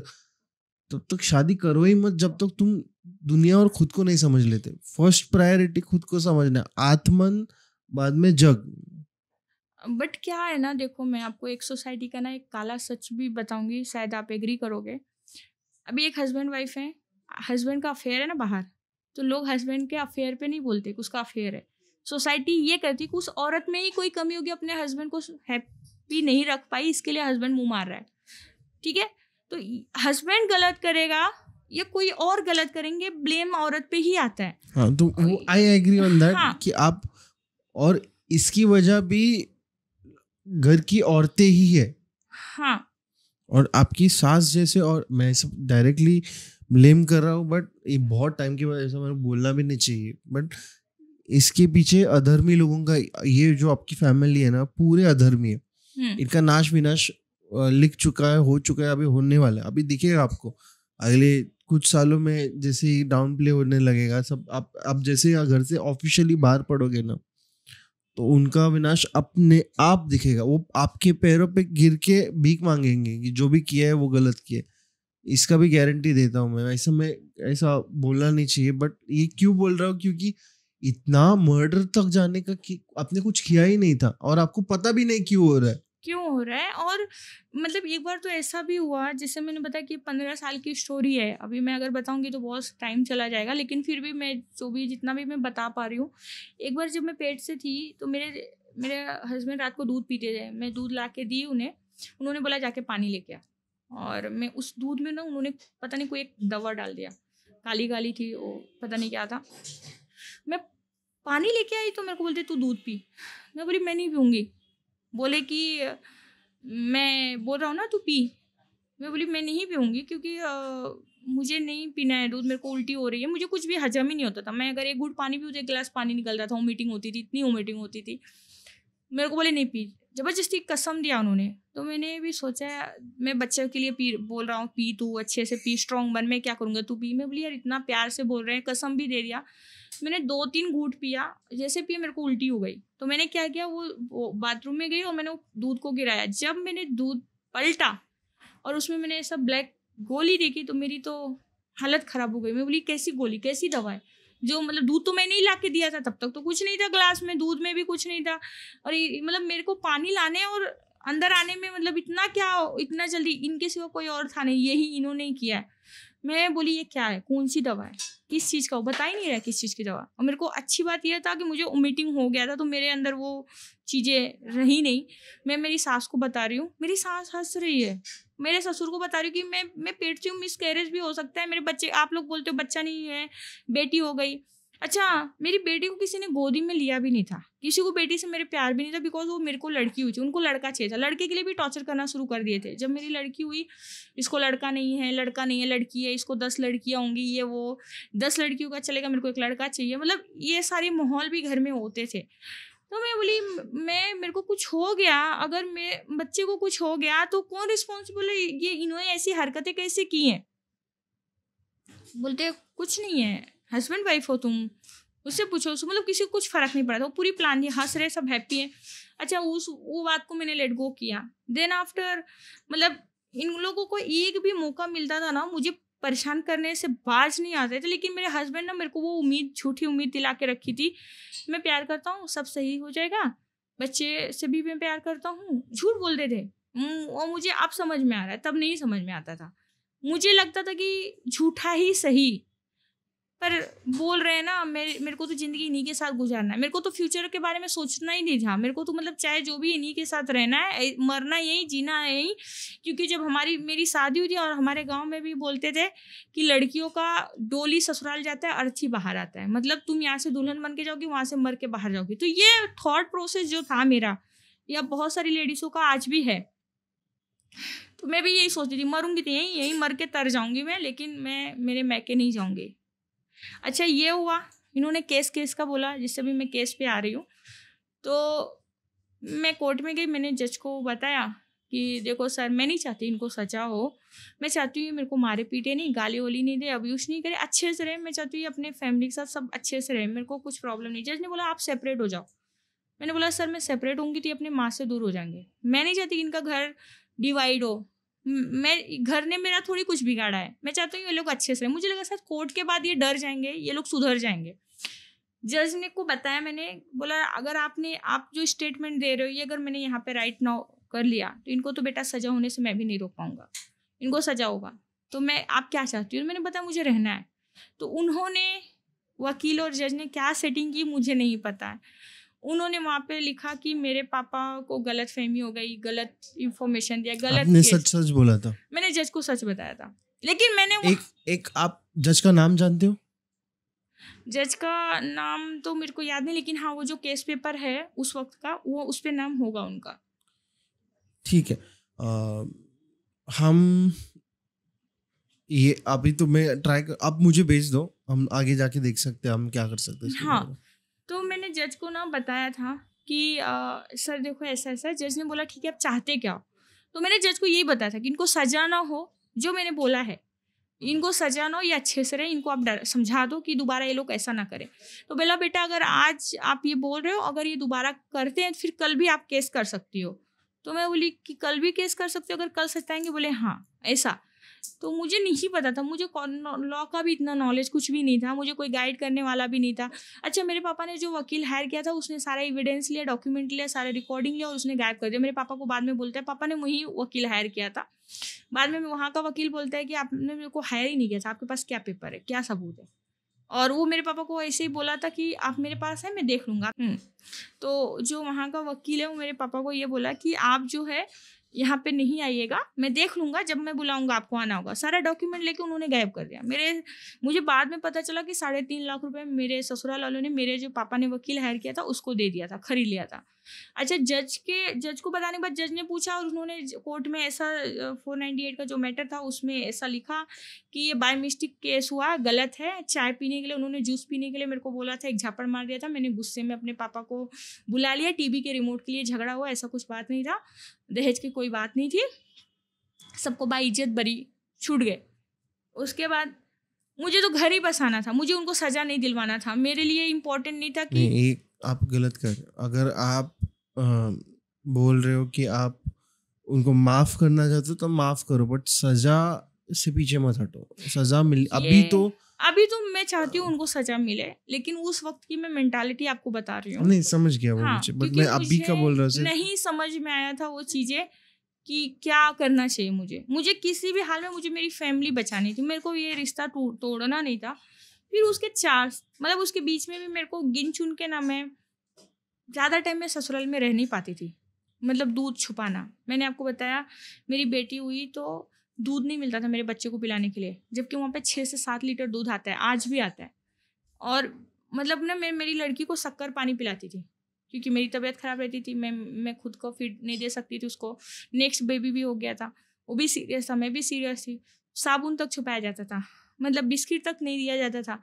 मैं पूरे दिन घर का नौकरानी जैसे काम करती थी। मैं घर की छोटी थी तो मैं किसी को बोल भी नहीं सकती कि आप मेरा हाथ बटाओ काम में। मैं पूरी रात को 12-1 बजे तक काम करके सोती थी, सुबह 4 से 5 बजे उठ जाती थी और पूरा दिन मेरे को एक बार बैठने के लिए भी नहीं मिलता था। पूरा दिन काम काम काम। और बहुत बड़ा घर है और बहुत सारे काम है, बहुत सारे, पता नहीं कहाँ से इतना वो लोग मेरे को काम निकाल के देते थे, तुमको ये करना है ये करना है। और मेरे को मेरे बातें ज़्यादा बिगड़ी जब मेरे बच्चे हो गए, जब बच्चों के खर्चे बढ़ने लगे तो वो लोग ना इस तरीके से चीज़ें करने लगे। और मेरे हस्बैंड को ना ये दिखता ही नहीं था कि मेरी बच्ची को दूध नहीं मिल रहा है, मेरे बच्चे को ये नहीं मिल रहा है। और वो लोग झूठे मेरे हस्बैंड के सामने दिखाते थे, अरे मैं तो बहुत प्यार करता हूँ बच्चों से, ये वो। और मैं ना मेरे हस्बैंड को उनके घर वालों की सच्चाई भी नहीं बताती थी। मेरे को लगता था कि घर में कलेश हो जाएगा, वो सुनेंगे, और मेरे ही अगेंस्ट मेरे हस्बैंड का कान भरा जाता था। मेरे हस्बैंड मेरे को आके मारते थे, पीटते थे, तो मेरे हस्बैंड के ऊपर बहुत सारा लाड प्यार वो लोग लुटाते थे। और अगर मेरे हस्बैंड ने मेरे को मारा पीटा नहीं तो फिर उनको वो लोग टॉर्चर करते थे। मेरे ये जो बिजनेस है मेरे हस्बैंड ने स्टैंड किया, लेकिन उन्होंने मेरे हस्बैंड का माइंड सेट कर दिया कि बॉम्बे की लड़की है, ये तो अलगौजी करा देगी, घर में अलग कर देगी, डिवाइड कर देगी, सब पैसे हड़प लेगी, तो बड़े भाई के नाम पे रहना चाहिए सब कुछ। तो जो सारे है वो उनके भाई के नाम पे कर दिया। और इनको ना खर्चे के लिए पैसे देते थे, इनको शराब पीने के लिए, अय्यासी करने के लिए, जो भी चाहिए इनको मिल जाता था इनके लिए। और जो इनके बच्चे, जो मेरे बच्चे, मेरे लिए कलेश मच जाता था घर में। ऐसे मैंने दिन निकाला, चीज़ें हुई। इन्होंने ना मेरे को पता चल गया कि ये दारू भी बहुत पीते हैं, स्मोकिंग भी बहुत करते हैं, मारपीट, अफेयर्स की भी खबरें, बहुत सारे अफेयर्स भी मैंने पकड़े। एक घर में ही थी, वो तो मेरे को टॉर्चर अलग कर ही रही थी। और अच्छा, मैं मेरे हस्बैंड को और उनकी भाभी को अगर मैंने ये सब चीज़ों करते हुए देख लिया ना, तो कौन बोले मुझे झगड़ा करने के लिए, मेरे हस्बैंड ही आके मेरे को मारते थे। और झूठा, आपने क्या देखा था? मैंने कई बार इन लोगों को इंटीमेट मतलब ऐसे पोजीशन में देखा जो मुझे नहीं देखना चाहिए था। मुझे यहाँ बोलना चाहिए, नहीं बोलना चाहिए। इफ यू आर कंफर्टेबल, मैं फोर्स नहीं करूँगा, बिकॉज अगर दिल से बोलने का है तो बोल सकते हो, नहीं तो इट्स फाइन, कम्प्लीटली फाइन। मतलब देखो कैसा है ना कि हम एक घर में रह रहे थे, ठीक है, और एक घर में अगर दो गलत लोग हैं, गलत चीज़ें कर रहे हैं, तो कभी ना कभी तो आंखों के सामने वो चीज़ें आ ही जाती हैं, ठीक है। एक जेठ का हो या देवर का हो या भाभी का हो या भाइयों का हो, एक मर्यादा होती है हर रिश्ते की। भाभी और देवर का भी एक मर्यादा होता है, लिमिट होता है एक रिश्ते का। मैंने जैसे आपको बताया था कि शादी के स्टार्टिंग में ये लोग मेरा बेडरूम बाहर से लॉक करके चले जाते थे। बाद में ना बहुत सारी चीज़ें ऐसी हुई, जब मैंने कई बार इनको रंगे हाथ पकड़ा, मैंने बाहर से दरवाज़ा लॉक कर दिया रात को, मेरी सास ने मेरे को लॉक करके इनको खोल के बाहर निकाल दिया। मैंने सोचा तब मैं बिल्डिंग में सबको दिखाऊंगी। कई बार मैंने रिकॉर्ड भी किया कुछ चीज़ें, तो मेरा फ़ोन तोड़ देते थे। मेरे पास मतलब एविडेंस नहीं मतलब रहने पाए, फ़ोन नहीं रहने पाए जिससे मैं घर पे ना बता पाऊँ। एक दो बार मैंने ऐसे कई बार देख लिया कुछ चीज़ें जो नहीं देखना चाहिए था मुझे। मेरे हस्बैंड ने मेरी जेठानी आके मेरे को पकड़ती थी, मेरे हस्बैंड मेरे को मारते थे। मेरे को एक बार तो मार के पूरे खून में डुबो के पूरा सर फोड़ दिया था। यहाँ पे बहुत सारे ऐसे निशान भी मैं आपको दिखा दूंगी ऑफ कैमरा। पूरे खून में डूबी हुई थी और मेरे दोनों बच्चों के साथ लाके बॉम्बे मेरे को फेंक के चले गए। कौन बोले हॉस्पिटल ले जाने के लिए, और उस वक्त मेरे मम्मी पापा गाँव में थे, मेरे भाई बहन ही छोटे छोटे थे। मेरे भाई को बहुत गुस्सा आया। मेरा भाई बोला अब इसको इधर ही मारूंगा मैं मेरे भाई को मम्मी की कसम देके रोक दी। मेरे को लगा कि जीजा के ऊपर हाथ उठाएगा तो गलत हो जाएगा। मैं कितना मैंने झेला, फिर भी मैं इन लोगों को प्रोटेक्ट ही करती थी। मैं इतनी बड़ी बेवकूफ़ थी। और उसके बाद मैं 3-4 दिन बॉम्बे में यहाँ पे एडमिट भी थी और डॉक्टर ने बोला कैसे हुआ, मैंने बोला मैं गिर गई स्लिप करके। मैंने ये डॉक्टर को भी ये चीज़, पुलिस को भी नहीं बताया कि मेरे हस्बैंड ने मेरे को मार के, अभी स्लिप करके गिरोगे तो यहाँ पे कैसे उड़ेगा, यहाँ पे गिरेगा, यहाँ पे होगा, यहाँ पे कैसे हो सकता है यहाँ, और पूरे बॉडी में कैसे काले पीले नीले दाग पड़ेंगे आपको। पूरे बॉडी मेरी ब्लैक नीली पीली हो जाती थी मारते थे तो ऐसे ऐसे ना मेरे साथ बहुत सारी घटनाएं घटी है, ऐसी चीज़ें हुई है। और मैं खुद इस रिश्ते से बाहर नहीं निकल रही थी, मैं खुद से झेल रही थी। आज भी बहुत औरतें झेल रही होंगी अपने बच्चों के लिए, अपने परिवार के लिए, अपने माँ बाप की वजह से, कि मैं भी वही कर रही थी, या पति के झूठा प्रेम की वजह से कि हाँ मेरा पति है, मैं इसके लिए झेलती है। मैंने भी झेला है, मैंने भी ये सारी चीज़ें की हैं। और 2019 में मेरे हस्बैंड ने मेरे को वहाँ से ला के मुझे यहाँ 1 महीना मेरे साथ रह के बॉम्बे में मेरे को छोड़ के, उसके बीच में भी बहुत स्टोरी है, मैं अभी क्या क्या बताऊँ, मुझे वही नहीं समझ में आ रहा है। बहुत सारी चीज़ें हुई हैं। मेरे को ला के छोड़ के और दोनों बच्चों के साथ भाग गए। मेरे पास पैसे भी नहीं थे। मैं नहीं समझ पा रही थी कि मैं सर्वाइव कैसे करूँ। मेरे छोटे छोटे बच्चे, 2-3 साल के बच्चे, मैं बच्चों को संभालूँ कि बाहर काम पे जाऊँ। अगर मैं काम पे जाऊँगी तो बच्चे लेकर नहीं जा सकती, क्या करूँ मैं, मेरे को समझ भी नहीं आ रहा था। तो फिर मैंने ना वड़ा पाव बेचा, पर बच्चों को लेके उधर मैं करके। उसके बाद मेरे मम्मी पापा भी, मैं मेरे मम्मी पापा को भी टेंशन नहीं देना चाहती थी, क्योंकि मेरे पापा हार्ट के पेशेंट थे। उनको कई बार डॉक्टर ने बोल भी दिया था। अभी रिसेंट में भी मेरे पापा को हार्ट अटैक आया, तो मैं नहीं चाहती थी कि मेरे पापा को किसी भी तरीके का मैं टेंशन दूँ, मैं अकेले सर्वाइव कर लूँ। उसके बाद मेरे हस्बैंड को मेरे ससुराल वालों ने रिहैब डाल दिया। क्या डाल दिया? Rehab centre. क्यों? क्योंकि वो अल्कोहलिक थे और हमारे झगड़ा होता था तो मेरे से फ़ोन पे बात करते, मतलब मेरे से कांटेक्ट में थे। और मेरे जो इन लॉज थे वो चाहते थे कि वो मेरे से कांटेक्ट में नहीं रहे, पर वो छोड़ नहीं पा रहे थे। वो मेरे से चोरी चोरी बातें करते थे, रात को छुप छुप के बाहर से बातें करते थे, क्योंकि उनके घर वाले उनको टॉर्चर करते थे। और ये चीज़ मैंने उनके घर में भी देखा है कि मतलब उन्होंने मेरे को, मतलब मैं अगर वो मेरे से पानी भी मांग लिए तो उनके फैमिली उनको टॉर्चर करती थी। तो बीबी का गुलाम है, जोरू का गुलाम है, ऐसा है, इधर घुस गया उधर घुस गया, मतलब बहुत रफ लैंग्वेज यूज़ करते थे। तो मेरे को लगता था कि मैं कितना भी परेशान हूँ, मेरे हस्बैंड परेशान नहीं होना चाहिए। और मैंने कई बार जब दारू वीरू पी के झगड़ा करते थे, मारपीट, बाहर गिर जाते थे, तो मैं मेरे जो जेठ है, मैं उन तक खबर, मतलब मेरी जो जेठानी, उनको बोलती थी कि भाभी आप प्लीज़ भैया को बोल दो कि इनको रिहैब डाल दे, मतलब ड्रिंक छोड़ दे। लेकिन तब नहीं डाला उन्होंने, मेरे से दूर करने के लिए उन्होंने रिहैब डाला, किसी को बताया भी नहीं कि कहाँ है वो। मैं बहुत परेशान हुई, 1-1.5 साल तक मैं ढूंढती रही, परेशान रही, मेरे को कुछ मिलता ही नहीं। 19 से मतलब 20 तक मुझे नहीं मालूम पड़ा। फिर उनकी चाचा की डेथ हो गई, मेरे हस्बैंड की, और उन्होंने रिहैब से आए। जब मेरे को पता चला वो आए, मैं उनको फ़ोन कर रही हूँ, फ़ोन ही नहीं उठा रहे। मैं उनको मैसेज कर रही हूँ, मैसेज ही। मेरे को लगा यार इतने सालों में कितना भी झगड़ा हुआ, मेरे हस्बैंड मेरे से 2-3 दिन में बात करते थे, अभी क्या हो गया, क्यों नहीं बात करे, क्या हो गया।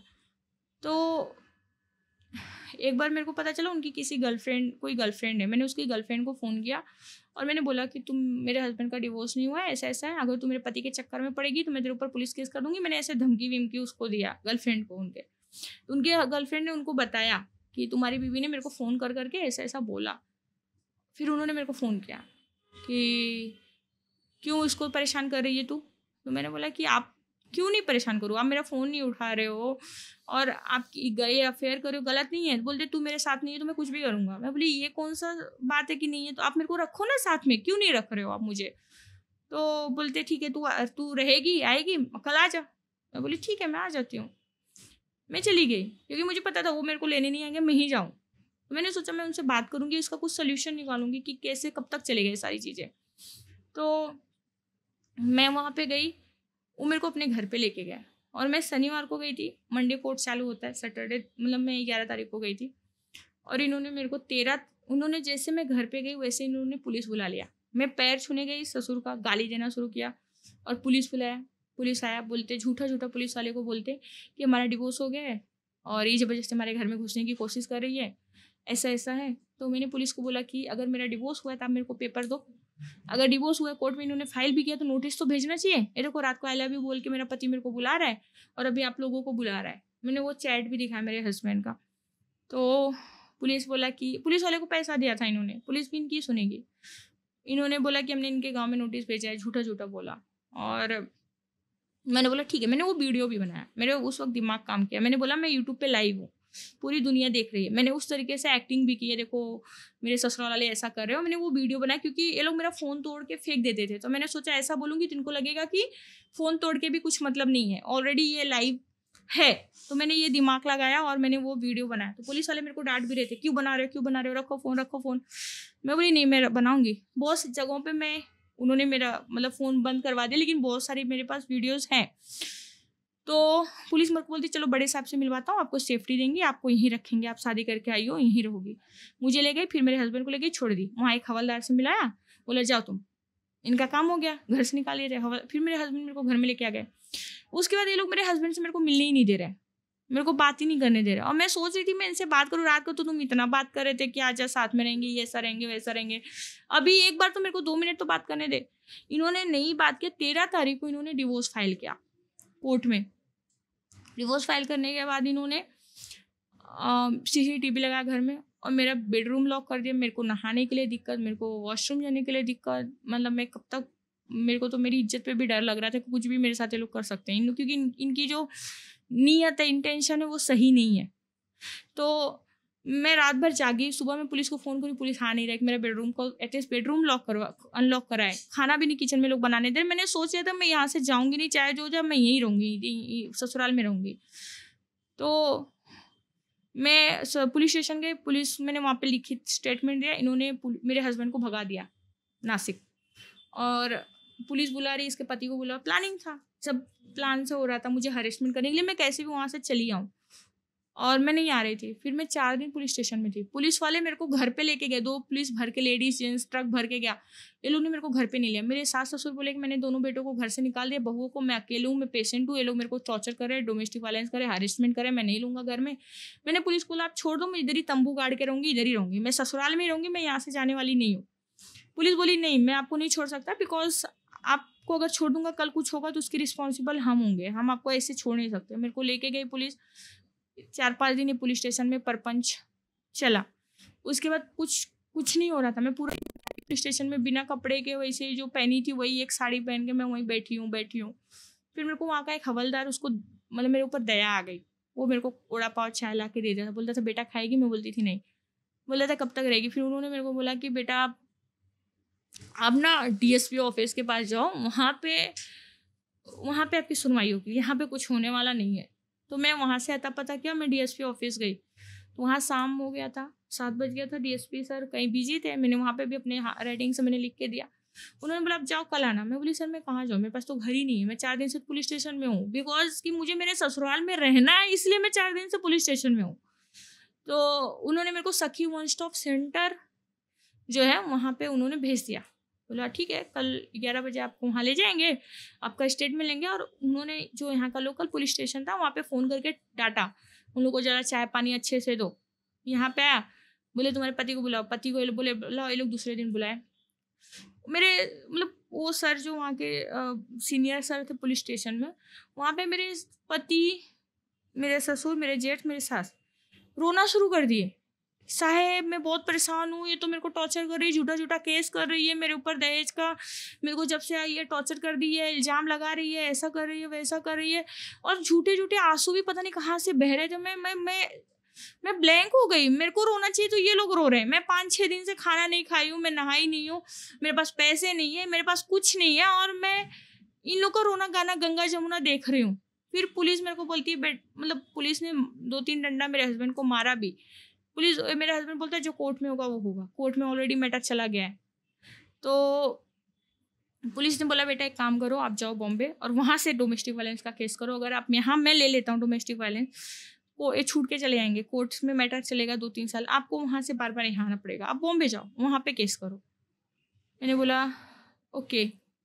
मैं वहाँ से आई और मैं यहाँ पे आने के बाद फिर बॉम्बे में यहाँ मैं पुलिस स्टेशन में गई।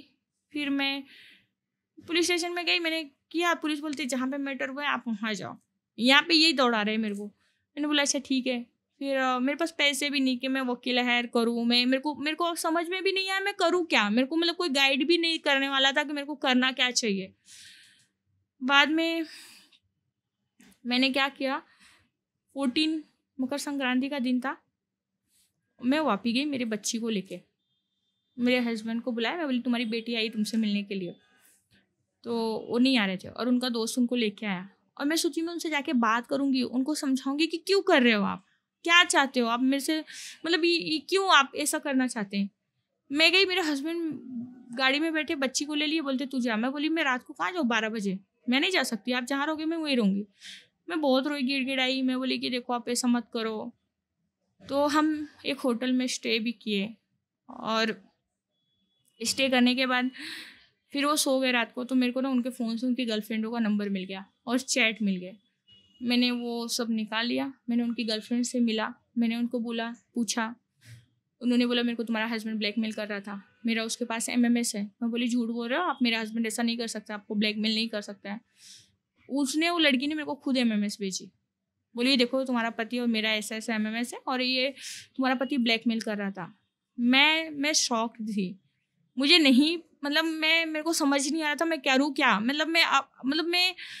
मेरे को कुछ भी नहीं समझ में आ रहा था मैं क्या करूँ, उस लड़की को बचाऊँ या फिर मैं। और उसकी बाकी गर्लफ्रेंडों को भी बुलाई, एक मंदिर था वहाँ पे, सबको आज सामने बुलाया और सब रो रही थी। मेरे को दया भी आ रहा था उनके ऊपर, गुस्सा नहीं आ रहा था मेरे को। सबको उसने चीट किया था, एक टाइम पे कितनी सारी गर्लफ्रेंडों को चीट किया था। और उसके बाद वो उस वक्त सारा ब्रेकअप हुआ। फिर इनको मैं मेरी ननद के पास गई और मैंने वो वीडियो दिखाया। मैं बोली देखो तुम्हारे भाई का ऐसे ऐसे हरकत है।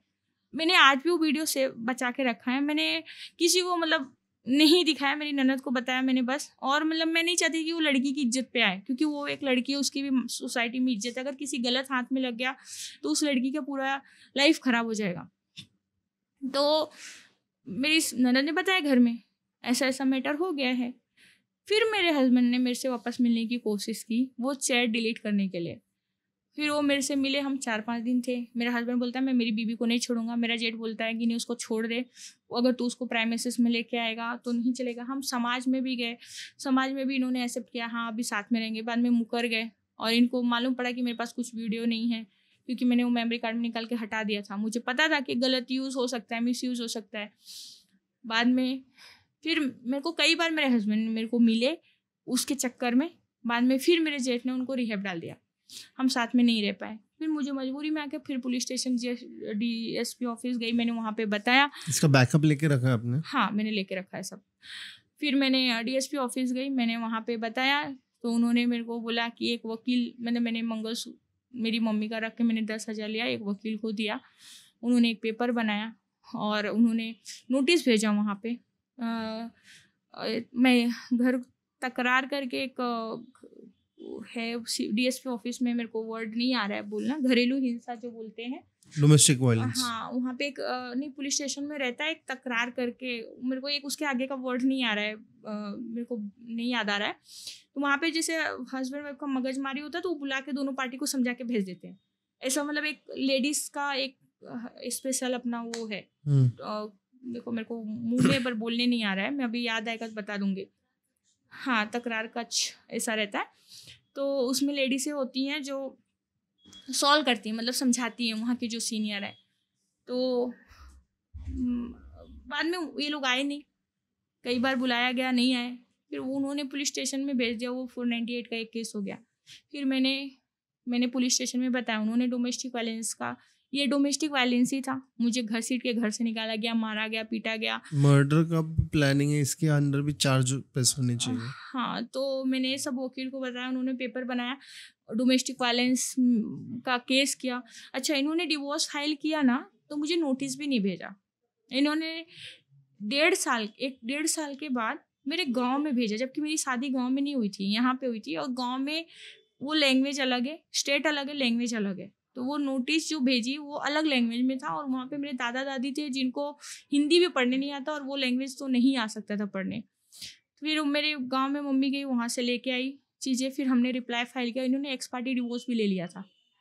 इन्होंने कोर्ट में ये बोला कि मतलब हमने जो नोटिस भेजा तो वो आ नहीं रही है, ऐसा ऐसा एक्स पार्टी डिवोर्स ले। लेकिन भगवान की कृपा इतनी अच्छी थी कि मतलब एक्स पार्टी डिवोर्स हो, शायद वो ऑर्डर होने के बाद हम पहुंच गए थे नेक्स्ट डेट पे। तो 90 दिन का शायद कुछ टाइम ऑफ पीरियड रहता है, हम 90 दिन मतलब पहुंच गए थे। बीच में हमने जज को बताया, जज ने वो ऑर्डर कैंसिल किया और केस डिवोर्स का जो आगे बढ़ाया। और मैंने वहाँ पे मेंटेनेंस मांग लिया, खर्चा मांग लिया कि भाई मैं 2 बच्चे कैसे सर्वाइव करूँ, मैं इतना दूर आना जाना मेरे लिए बहुत डिफिकल्ट है।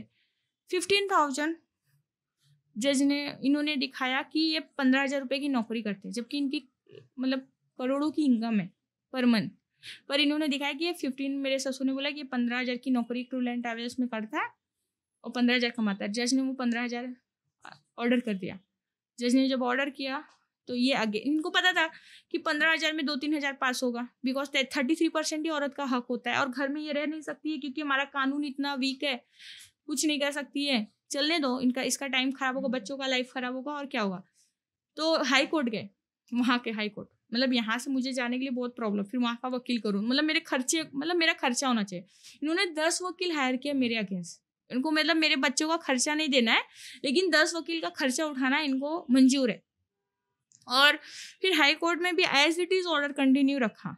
इनको बोला तुम पैसे दो, ये हर महीना मेरे को नहीं देते, लेकिन कोर्ट में मतलब अभी तो 3-4 साल हुआ है, तो ऑर्डर भी होने में 2-2.5 साल लग गए। तो लास्ट ईयर से मतलब मुझे कुछ पैसे थोड़ा सा मुझे वहाँ से मिला। और जो मैंने डीवी में डिमांड किया था खर्चे का, रहने के लिए घर, ये सब अभी तो मतलब वहाँ तक मैटर पहुँचा ही नहीं, अभी वो रनिंग फेस में है।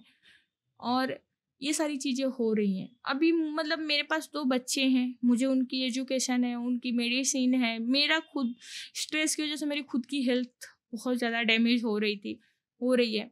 फिर ये इन सब चीज़ों की वजह से मेरे बच्चों के ऊपर बहुत गंदा इफेक्ट पड़ रहा था, बहुत। मतलब बच्चों को लोग बोलते थे, वो पापा तुम्हारे ऐसे, तुम्हारी मम्मी का ऐसा चल रहा है आसपास में। बच्चों की पढ़ाई पे भी फोकस नहीं लग रहा था। मैंने सोचा मेरी लाइफ तो ख़राब हो गई है और आगे हमारी और क्या होगा पता नहीं, लेकिन अगर बच्चों का लाइफ बेस ख़राब हो गया तो फिर बच्चों का भी फ्यूचर ख़राब हो जाएगा। फिर मैंने बहुत सारे कर्जे लेके मैंने बच्चों को हॉस्टल डाल दिया, और मैंने चाहा कि मैं ये सब चीज़ों से मेरे बच्चे दूर रहे, जिससे उनकी एक अच्छी एजुकेशन हो, एक अच्छा माहौल उनको मिल सके। और ये मेरे लिए बहुत बड़ा डिसीजन था कि मैं मेरे बच्चों को हॉस्टल डालूँ, बिकॉज मुझे ऐसा लगता था कि मेरे बच्चों के पास मेरे सिवा तो कुछ है नहीं, मतलब उनको किसी का प्यार नहीं मिला, कुछ नहीं मिला, मैं भी खुद से दूर कर रही हूँ उनको। पर मुझे हॉस्टल में उन्होंने समझाया कि देखो अगर आप अपने आंचल में रखोगे, मैं कोर्ट दौड़ रही हूँ, मैं 4 केस है, कभी पुलिस स्टेशन, कभी कोर्ट, कभी यहाँ कभी वहाँ, मेरे पीठ पीछे मेरे बच्चों के साथ अगर कुछ गलत हो रहा है तो उसका रिस्पॉन्सिबल कौन है? फिर मैं क्या कर सकती हूँ? लोग तो ये नहीं बताएंगे कि मेरे हालात कैसा था, लोग बोलेंगे माँ ही केयरलेस थी, माँ की वजह से बच्चे के साथ ऐसा हो गया वैसा हो गया। क्योंकि आज का माहौल, सोसाइटी इतनी गंदी चल रही है, मुझे बहुत डर रहता था। मैं कहीं कोर्ट में भी गई हूँ, कहीं भी गई हूँ, मैं हर जगह बच्चों को ले नहीं जा सकती थी, तो मुझे एक डर खाया जाता था। मेरे को मतलब अजीब अजीब से माइंड में बातें आती थी कि अरे मेरे बच्चे के साथ कुछ हो ना जाए, ये है वो है। तो इसकी वजह से अभी मैं थोड़ी सी हैप्पी हूँ, बिकॉज मेरे बच्चे एक सही जगह पे हैं, उनकी पढ़ाई भी अच्छी हो रही, बहुत सारी चीज़ें वो सीख भी रहे हैं। शायद वो यहाँ पे वो सारी चीज़ें नहीं सीख पाते थे, और मेरी ये जो फाइट है, ये सारी चीज़ें अभी चल रही है। इसके दौरान भी मैंने बहुत बुरे बुरे फेसेस से मैंने टाइम निकाला है। मेरे को तो कभी कभी ऐसे भी रहता था, मैं बच्चों को खिलाऊँ क्या, मेरे पास इतने भी पैसे नहीं होते थे कि मतलब मैं आज तो खाना खिला दूंगी, कल कैसे मैनेज करूंगी। और मेरे को किसी से मांगना भी पसंद नहीं कि मैं मेरे घर वालों से मांगूं कि मेरी मम्मी मेरे को या मेरे पापा दे या मेरे भाई बहन दे। लेकिन मेरे माँ बाप से जितना हो सकता था वो सपोर्ट करते थे। मैं जॉब भी नहीं कर पाती थी क्योंकि मेरा यही डर रहता था, मेरे बच्चे, मुझे किसी पे भरोसा ही नहीं मेरे बच्चों को लेके। और ससुराल में भी उन्होंने मतलब पूरा जो प्लान था, मेरे जो इन लॉस हैं, मेरे जो जेठ है, उनका कि ये मेरे हस्बैंड मेरे को छोड़ दे, सारी प्रॉपर्टी उनकी हो जाए। बिकॉज वो जब उनसे कोई पूछता था कि क्यों कर रहे हो आप, ऐसा क्यों हो रहा है, बोलते थे वो तो बंटवारा चाहती है घर में, वो डिवाइड करना चाहती है। तो हमें वो औरत अब इस घर में चाहिए ही नहीं, किसी भी हाल में वो औरत हमें इस घर में अब नहीं चाहिए। जितना भी 50 लाख जाएगा, 1 करोड़ जाएगा, चलेगा, हम जज मैनेज कर लेंगे, हम पुलिस मैनेज कर लेंगे, हम वकील मैनेज कर लेंगे। हमें लगेगा कि हमने 10 4 व्हीलर कार जला दी है, लेकिन उसको 1 रुपये नहीं देंगे, और ना उसके बच्चों को इस घर में आने देंगे, और ना उसको इस घर में आने देंगे। तो पर ये सारी चीज़ें होने के बावजूद मेरे को कुछ दिखता भी नहीं था। मेरे को मतलब बोलते ना पति प्रेम, मेरे को ऐसा लगता था ना कि मेरी दुनिया ख़त्म हो गई है, और मैं मतलब अब जी के भी क्या करूँ। मेरे को तो कई बार ऐसे भी लगता था कि मतलब मैं सुसाइड ही कर लूँ क्या। फिर सोचती थी नहीं सुसाइड नहीं करना है, बच्चे हैं, मेरे बच्चों का तो कोई नहीं है, मेरे बच्चों के लिए मुझे कुछ करना है।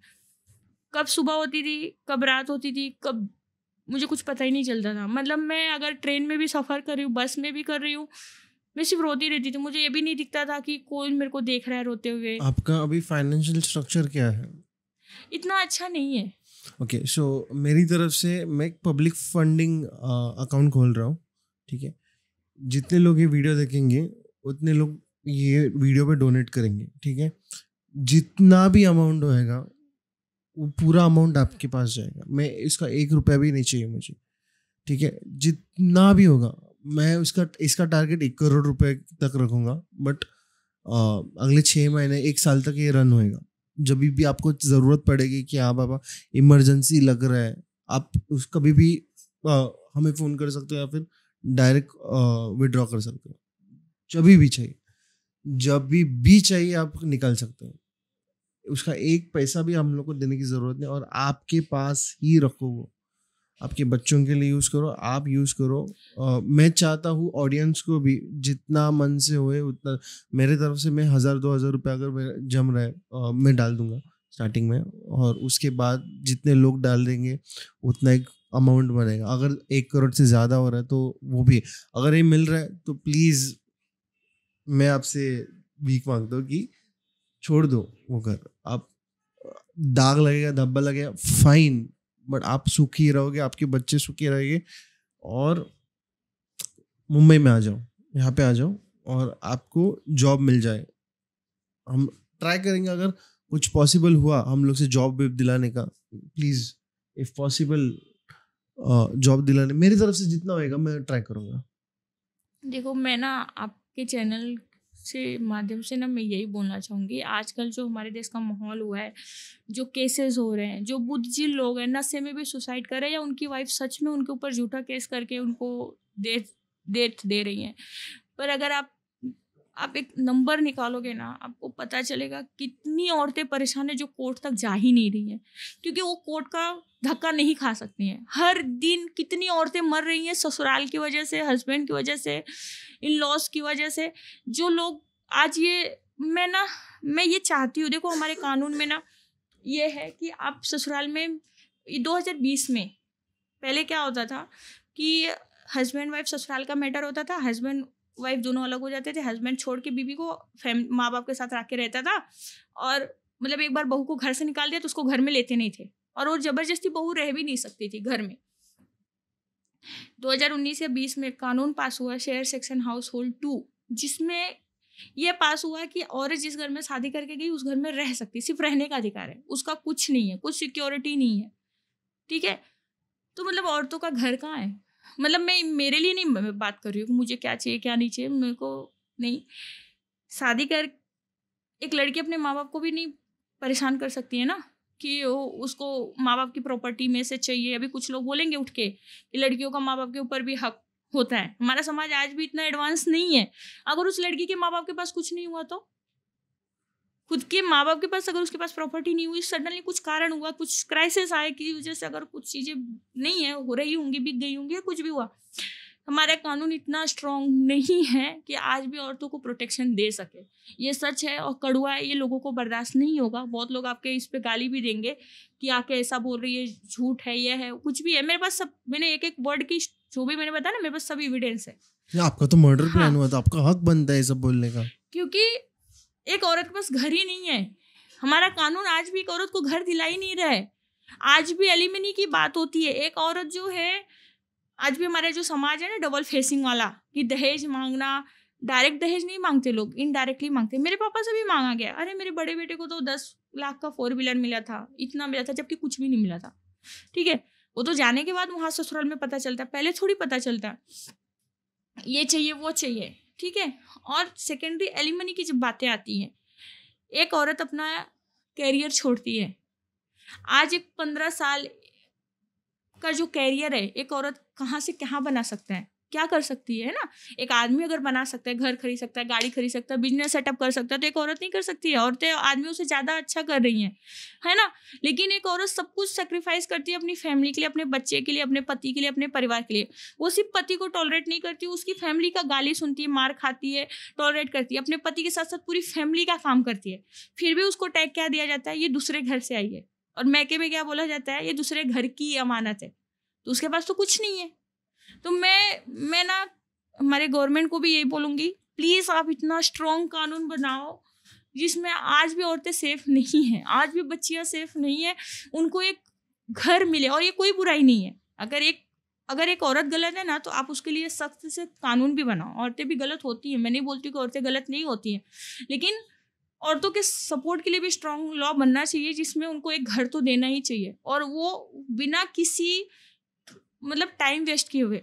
क्योंकि एक औरत को अगर ये अपने हक की लड़ाई लड़नी है तो इतना टाइम चला जाता है कि वो मतलब ख़त्म हो जाती है। वो फिर बोलती है तो छोड़ दो, मतलब नहीं कर पाऊंगी, ठीक है तुम ही जीत गए, मैं हार गई। और वो उसको इंसाफ मिल ही नहीं पाता है। सेम जो है, आज भी औरतों के साथ इतना अत्याचार हो रहा है। कितनी ऐसी औरतें ना डेली रेप हो रहा है, घर में ही हो रहा है, बाहर नहीं हो रहा है। घर में जो बहुएं हैं, लेकिन वो समाज के लिए, सोसाइटी के लिए लोगों को बता नहीं पाती हैं, ठीक है, बच्चों के भविष्य के लिए नहीं बता पाती हैं। तो आदमियों को कौन ऐसा अधिकार देता है, कौन ऐसा समाज क्यों अधिकार देता है। आज भी ये 2-4 अभी आदमियों का जो मर्डर हुआ है, तौबा मचा हुआ है। मेरे को ये चीज़ें बुरा लगा। जो गलत है गलत है, मैं भी बोलती हूँ गलत हुआ उनके साथ, लेकिन रोज इतनी औरतें मरती, क्यों कोई मीडिया वाले नहीं दिखाते, क्यों है तौबा नहीं बचा है, क्यों स्ट्रॉन्ग लॉ नहीं बन रहा है। आज भी आप उनके लिए कुछ स्ट्रॉन्ग स्टेप नहीं ले रहे हैं। अगर फ्यूचर में जाके, एंड आई विश कि ये गवर्नमेंट और ये पूरी सत्ता कहीं जाके मैं चेंज कर पाऊँ, और I really not just this world, India नहीं, पूरे दुनिया पे एक इम्पैक्ट गिराना चाहता हूँ। और नॉट जस्ट इन्फ्लुएंसर जैसे या कंटेंट क्रिएटर जैसे, but as a proper governing officer. और call me a dictator, I don't care.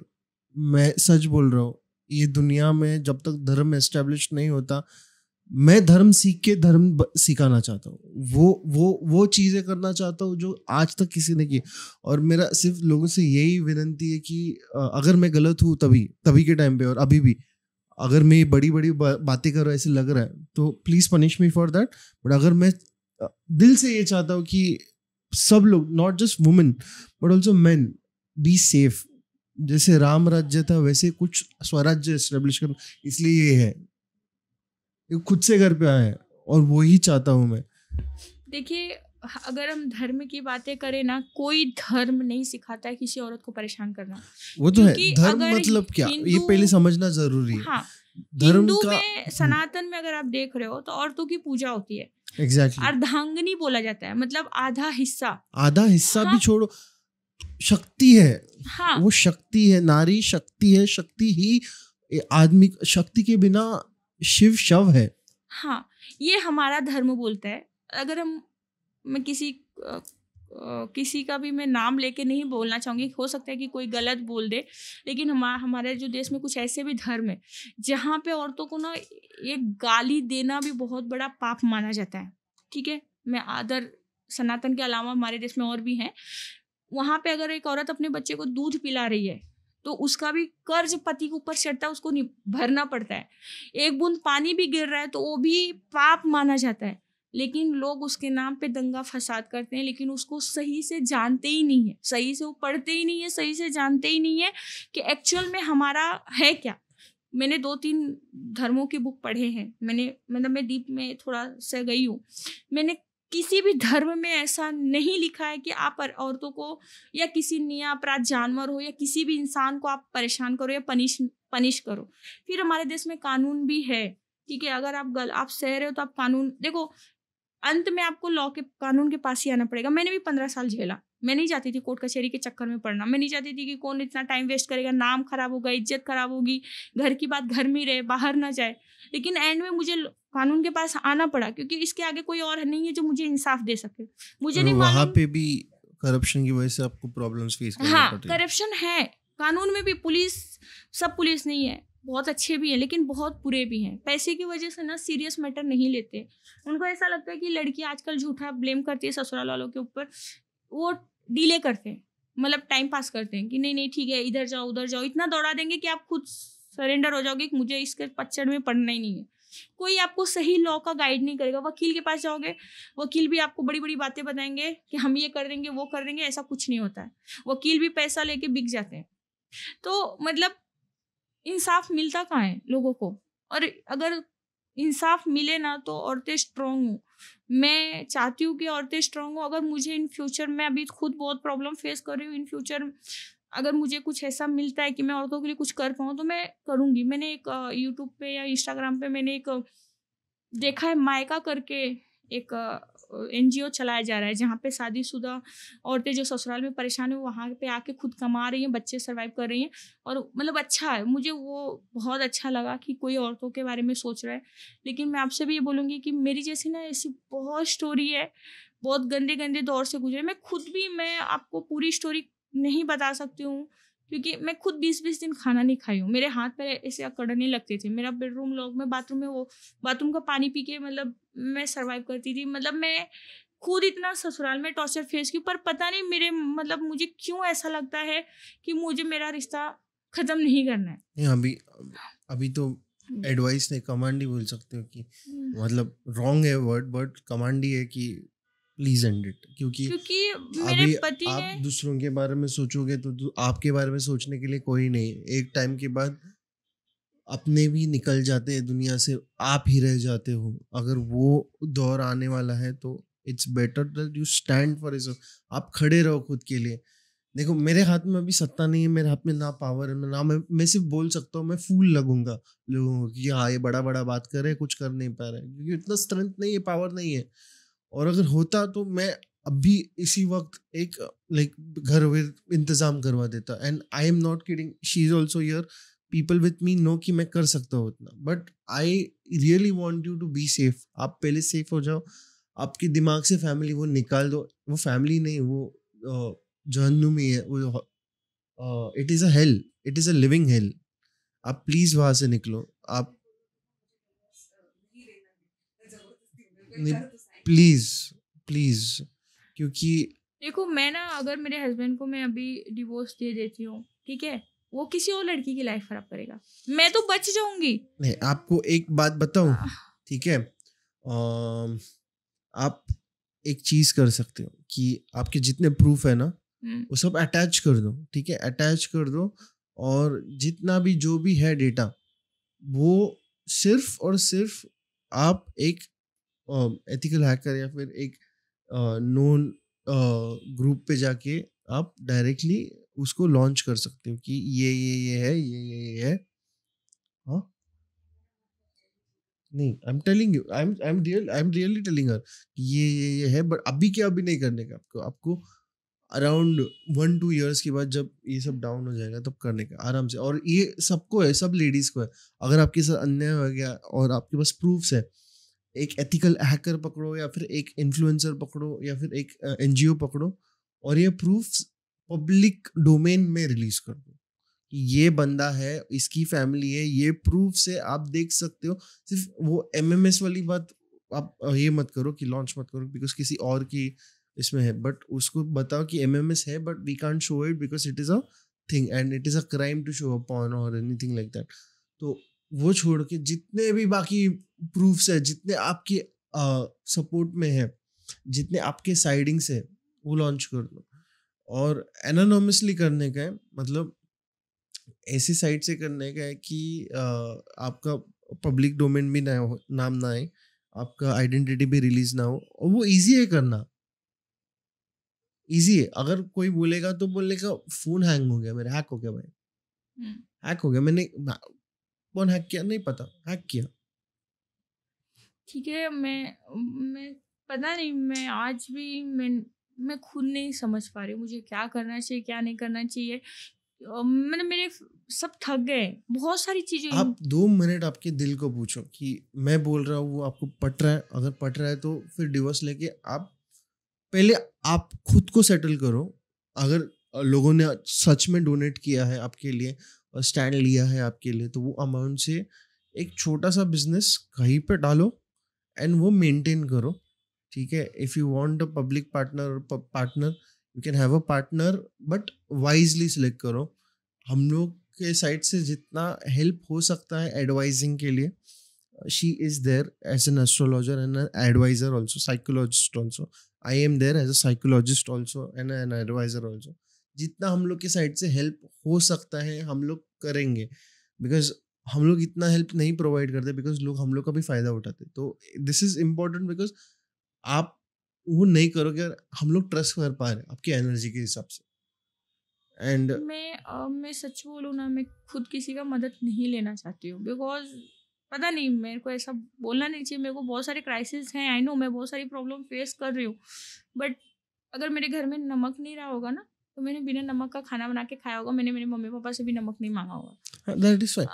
क्योंकि पता नहीं मुझे क्या कर। आप हेल्प मत मांगो, बट आप मतलब अगर मांगने मत जाओ, देखो, मतलब आप सिर्फ अगर बताओ मुझे कि ना, देखो मेरे को ना एक ही हेल्प चाहिए आपसे कि मैंने जो फेस किया है ना, मैं बहुत अच्छे से जानती हूँ इसका तकलीफ क्या होता है। मैं अगर कुछ कर पाऊँ, समाज के लिए कुछ कर पाऊँ, मैं अगर मेरी जैसी औरतों के लिए कुछ कर पाऊँ तो मुझे आप ज़रूर बताना। मैं ज़रूर कुछ ना कुछ करूँगी क्योंकि मुझे कुछ अच्छा करना है, मतलब अच्छा इन द सेंस आप ट्राई करो एक एनजीओ एस्टेब्लिश करने का इफ पॉसिबल। हाँ, बिकॉज क्या है ना कि मैं जानती हूँ कि एक औरत है ना, मतलब सुसाइड, मतलब उसको एक कुछ भी नहीं दिखता है, उसको ऐसा बार बार उसकी आत्मा खुद बोलती कि छत से कूद जाए या कर ले, तो वो मतलब इतना फैमिली टॉर्चर करती है, इतना डोमेस्टिक वायलेंस होता है उस औरत के साथ। सिटीज़ की भी मैं बात कर रही हूँ, औरतें जॉब पे जाती है, ऑफिस का टॉर्चर सहती है, फिर घर में आके इन लॉज का टॉर्चर सहती है, उनकी खुद की लाइफ कुछ नहीं रहती है, मतलब वो बेचारी पढ़ती है लिखती है फिर सब दूसरों के लिए करती है। और मैं खुद कभी अपने बारे में नहीं सोची, हमेशा मैं दूसरों के लिए, मेरे को ऐसा लगता है मैं भूखी रहूँगी चलेगा लेकिन सामने वाले को खिला दूँ। पर मेरे साथ जो कुछ भी हुआ ना, मैं एक चीज़ तो ये समझती हूँ, self love is most important. आप कोई भी औरत हो, कुछ भी हो, आप खुद से प्यार करो, खुद के लिए खुद को संभाल लो।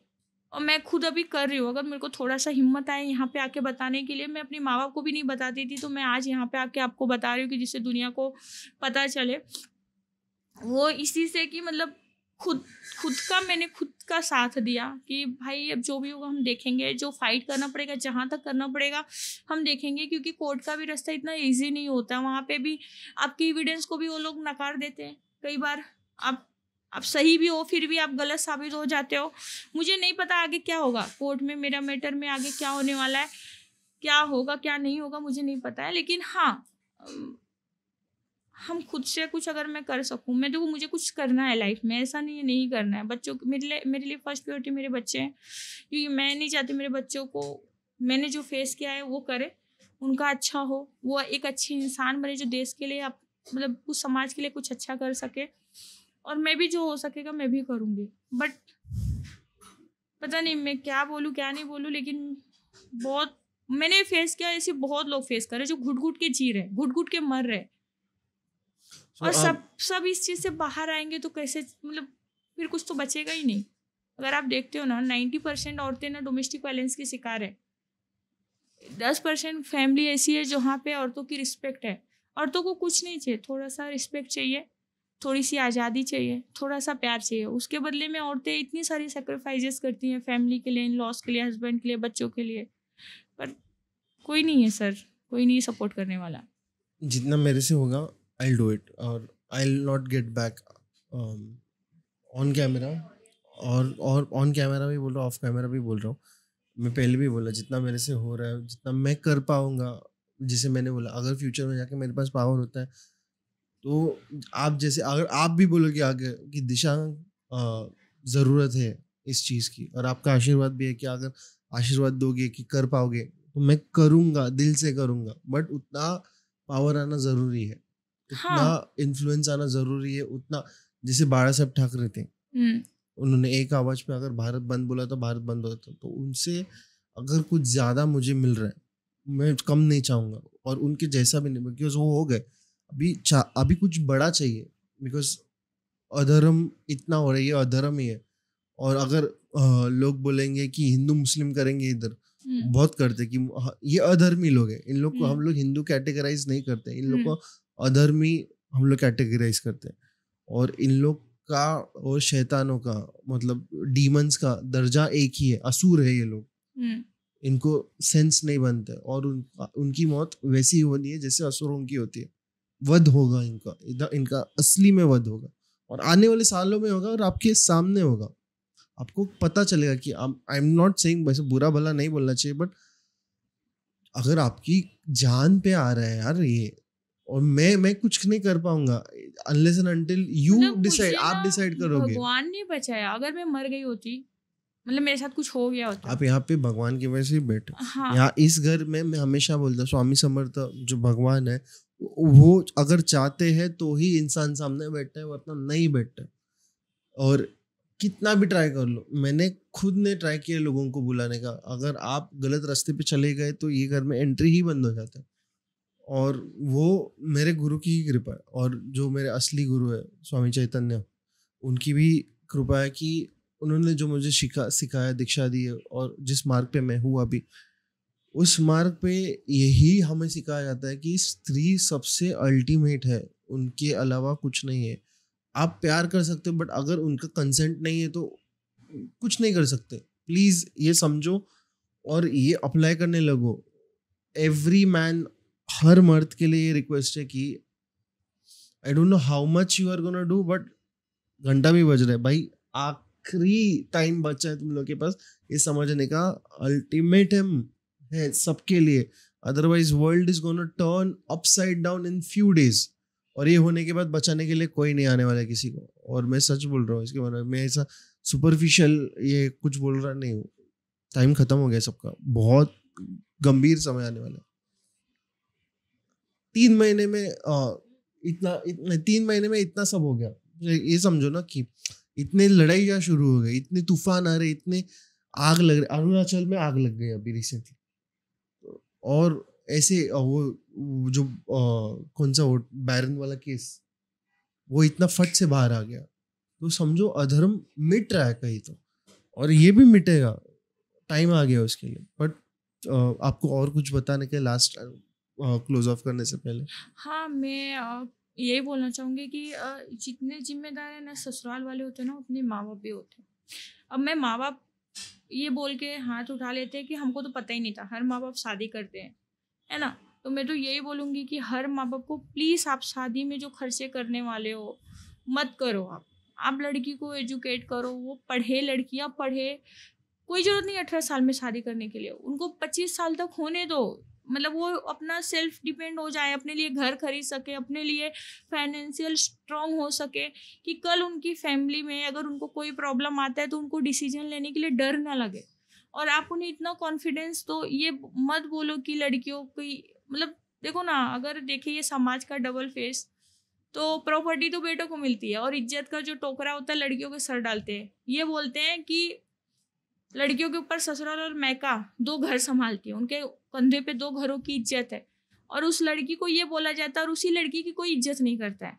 तो मैं ससुराल वाले तो बाद में करेंगे, पहले तो माँ बाप को ये बोलूँगी कि प्लीज़ आप लड़की को स्ट्रॉन्ग बनाइए, उनको मेंटली स्ट्रॉन्ग बनाइए, उनको पढ़ने दीजिए, उनको कुछ सीखने दीजिए, उनको इस दुनिया में, इतनी गंदी दुनिया में सर्वाइव कर सके, और उनको हिम्मत भी दीजिए आप कि हाँ बेटा कोई बात नहीं है। लेकिन देखो कुछ लोग करते होंगे, नो डाउट, बहुत सारे लोग अच्छे भी हैं हमारे समाज में, बहुत बुरे भी हैं, लेकिन आज भी ना लड़कियों को बोझ समझा जाता है। उनको लगता है हम शादी करके भगा देंगे, इसका प्रॉब्लम इसके ससुराल वाले जाने।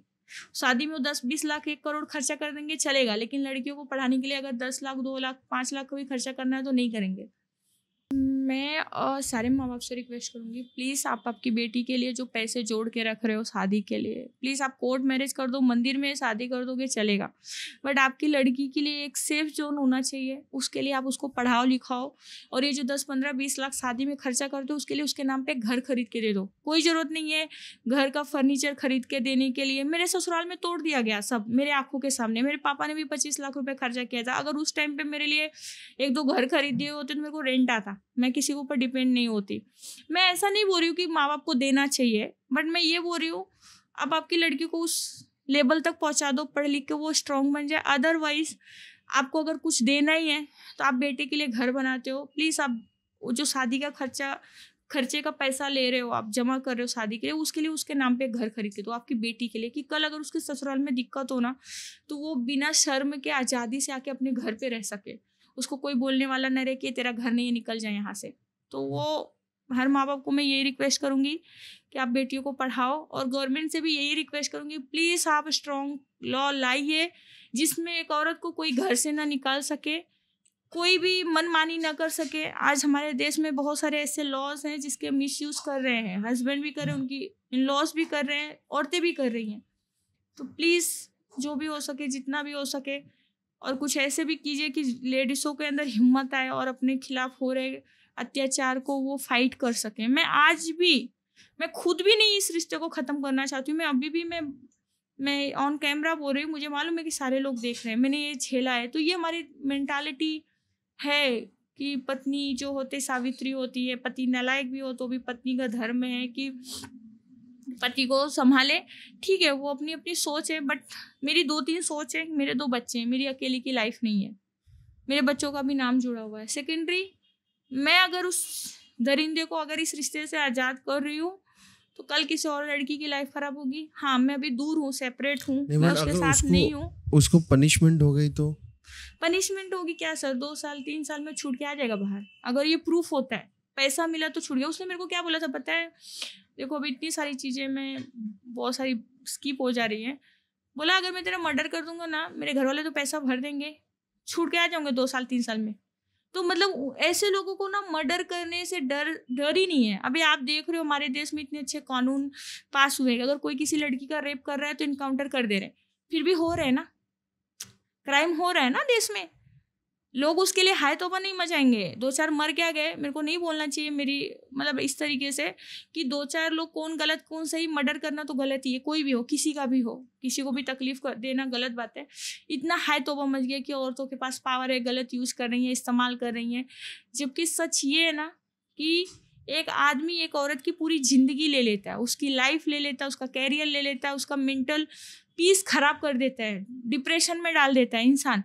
लेकिन उसको अगर खर्चा देना पड़ा ना, मेंटेनेंस, जो उसका हक है, पति होने का धर्म निभाना पड़ता है ना, तो उसको नहीं करना रहता है। उसके लिए वो नए स्कीम निकालता है। औरतें कमाती हैं, औरत तो झूठा इल्ज़ाम लगाता है, अफेयर है, ये है। अच्छा, ये तो मैं मेरी बातें करूँ, मैंने एक चीज़ और भी नहीं बताया, मेरे पास ऑन रिकॉर्ड सबूत है। मेरे इन-लॉज बोलते थे मेरा बच्चा ना मेरे हस्बैंड का नहीं है। मेरे चरित्र पे भी उंगली उठाया। देखो मैंने इस बात से मेरे को याद है, क्योंकि इतने सालों की सारी बातें हैं, मेरे को बहुत सारी स्किप हो रहा है। पहले इन्होंने टॉर्चर किया, बच्चा नहीं हो रहा है। फिर लड़की हुई तो टॉर्चर किया, लड़का नहीं हो रहा है। लड़का हुआ तो घर से ही निकाल दिया। उनकी एजुकेशन, उनकी मेडिसिन, उसका इनको खर्चा नहीं उठाना था।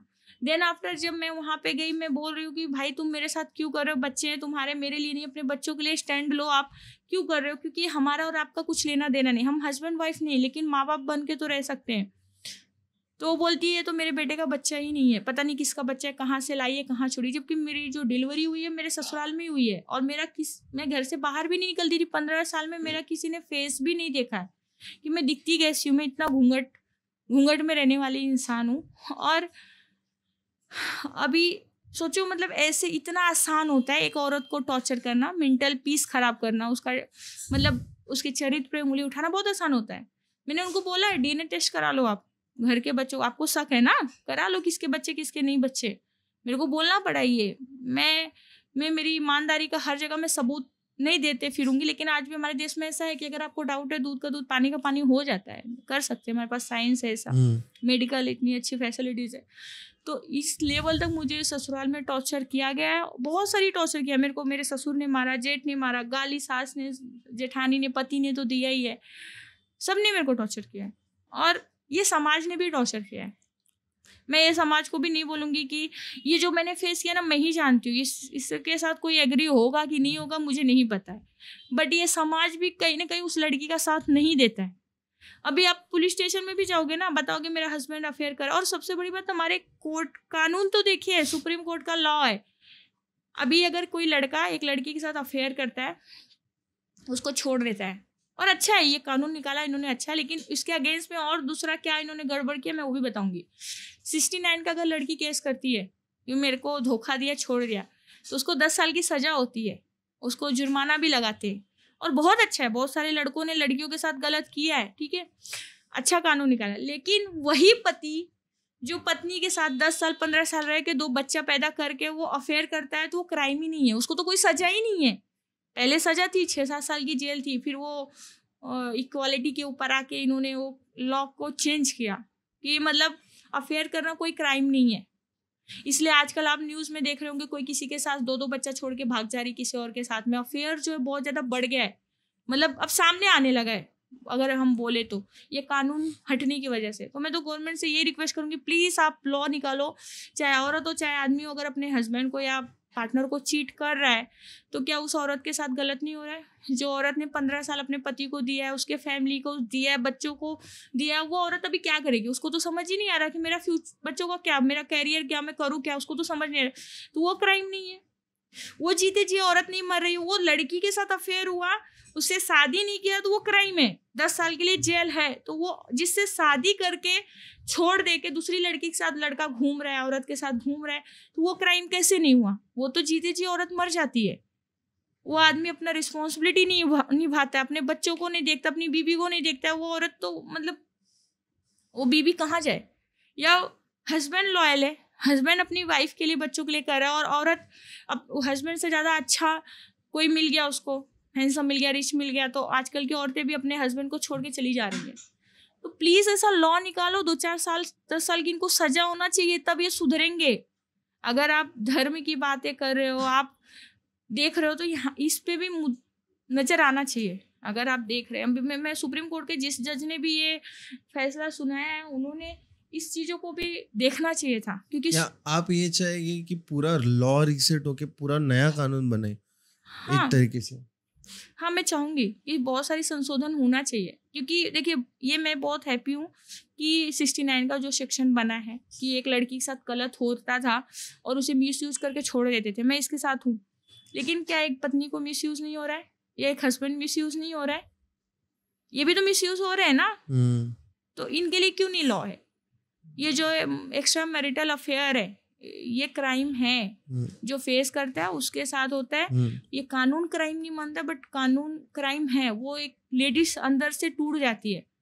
तो अगर मैं इन फ्यूचर अगर वकील बनी, या अगर मुझे दोनों साइड से इक्वल होना चाहिए। अगर हाँ, औरत ने भी किया तो भी उसका, अगर 10 साल आदमी को है तो औरत को भी 10 साल ही होने चाहिए। हाँ, और दोनों साइड से हर कानून के लिए इक्वलिटी चाहिए ना तुम लोग हाँ, को। समाज में इक्वालिटी तो चाहिए, तो अगर होना चाहिए। चीट करिए, डिवोर्स का केस चल रहा है, एलुमनी का चल रहा है, तो सेम साइड अगर वो गुनहगार ठहर रही है तो उसको पैसे भरने चाहिए, और अगर गुनहगार ठहर रहा है तो इसके पैसे भरने चाहिए मेंटेनेंस के। हाँ, तो वो वैसा होना चाहिए कि इक्वली सब इधर से इक्वल, मतलब हाँ, अगर ये है तो ये है, हाँ, दोनों पैरेलल, मतलब एक ज्यादा दूसरा कम, ऐसा नहीं। मेंटेनेंस पास हुआ है यहाँ बॉम्बे हाई कोर्ट ने एक मेंटेनेंस पास किया है, जिसमें कि एक हस्बैंड के लिए औरत ने केस किया था और औरत कमाती थी तो हस्बैंड के लिए पहला ऐसा मैंने जजमेंट सुना है जहाँ पे उन्होंने पास किया कि औरत को एलिमनी खर्चा देना पड़ेगा हस्बैंड का मेंटेनेंस। तो ये बहुत अच्छा मतलब उन्होंने जजमेंट, देखो जज ने दिया तो कुछ सोच समझ के दिया होगा। और मैं तो थाने का ही कोर्ट का बता रही हूँ, वहाँ पे एक औरत के साथ उसकी गर्लफ्रेंड रहने के लिए भी कोर्ट ने जजमेंट दिया। तो मतलब ऐसे ऐसे कानून है, ऐसे ऐसे जजमेंट है, ऐसे ऐसे लोग हैं कि। और अभी आप देख रहे हैं कानून का मिसयूज होता है। हस्बैंड किसी न किसी कारण से बीवी को निकाल देता है। मेरे हस्बैंड ने भी मेरे डिवोर्स जो चाहिए था इसी ग्राउंड पे, हम 2 साल से अलग हैं, वो खुद जाके रिहैब सेंटर बैठा हुआ है और ये दिखा रहा है कि हम 2 साल से दूर है, इसके लिए हमें डिवोर्स चाहिए। तो हमारा कानून इतना कमजोर, और वकील भी उनको ऐसे ऐसे सलाह देते हैं, गलत गलत सिखा देते हैं। तो एक ऐसा कोई प्लेटफॉर्म होना चाहिए हमारे देश में लॉ का, या कुछ संशोधन होना चाहिए जहाँ पे डायरेक्ट एक औरत आके अपनी बातें बता सके और उसके लिए राइट एक्शन लिया जा सके। तो ये मैं तो हमारे प्रधानमंत्री को बोलूँगी प्लीज़ कि ये ऐसा कुछ लॉ निकाले जिससे लोगों को इंसाफ मिल सके, क्योंकि बहुत सारी औरतें जो चक्कर में पड़ना ही नहीं चाहती हैं, ना कोर्ट के ना पुलिस के चक्कर में। ठीक है, थैंक यू फॉर कमिंग। आपने बहुत इंपॉर्टेंट पॉइंट रेस किए, आपने बहुत अच्छे तरीके से सभी चीज़ों का विश्लेषण दिया है। और अभी आपने मुझे ज़्यादा बोलने की ज़रूरत नहीं पड़ी। आपने जो जो चीज़ें बोली सब वैलिड है, सब ऑन पॉइंट है। जो प्रॉब्लम है सोसाइटी में उसको सही तरीके से, और मैं ये चाहूँगा कि अगर आपको लॉ करना है आप लॉ भी सीखो, because you can be a better lawyer. आप किसी को, बिकॉज जो सफ़र करते हैं उसको मालूम है कि जस्टिस कैसे दिया जाता है। He can be a better serving king और क्वीन इन फ्यूचर। और मैं चाहूँगा कि आपके हाथ में कहीं ना कहीं लॉ आ जाए और आप कुछ काम करें, और इसके लिए मेरा आशीर्वाद भी है और आपको धन्यवाद भी है, और ऑल द बेस्ट इसके लिए। But thank you for coming. अगर आपको वापस आने की कोशिश करनी है यहाँ पे, आपको और शेयर करने का है, अगर आप घर पे जाके माइंड में कुछ याद आता है आपको कि ये चीज़ें बतानी है, ये रह गई थी, ये है, आप वापस आ सकते हो। मैं फुल परमिशन देता हूँ आपको, वापस आके आप सब बोल सकते हो, जितना मन में है, जितना हो गया था, जितना पॉइंट टू पॉइंट है, आप सब लिख के रखो, और फिर जितना व्यक्त होने का आप व्यक्त कर सकते हो। ठीक है, if you like the episode you know what to do, like share subscribe जो भी करने का कर सकते हो। तब तक के लिए बाय बाय, शबा के, take care, whatever it is. Signing off, श्री मात्रे नमः, आदेश दिशांग टिमडे। Thank you.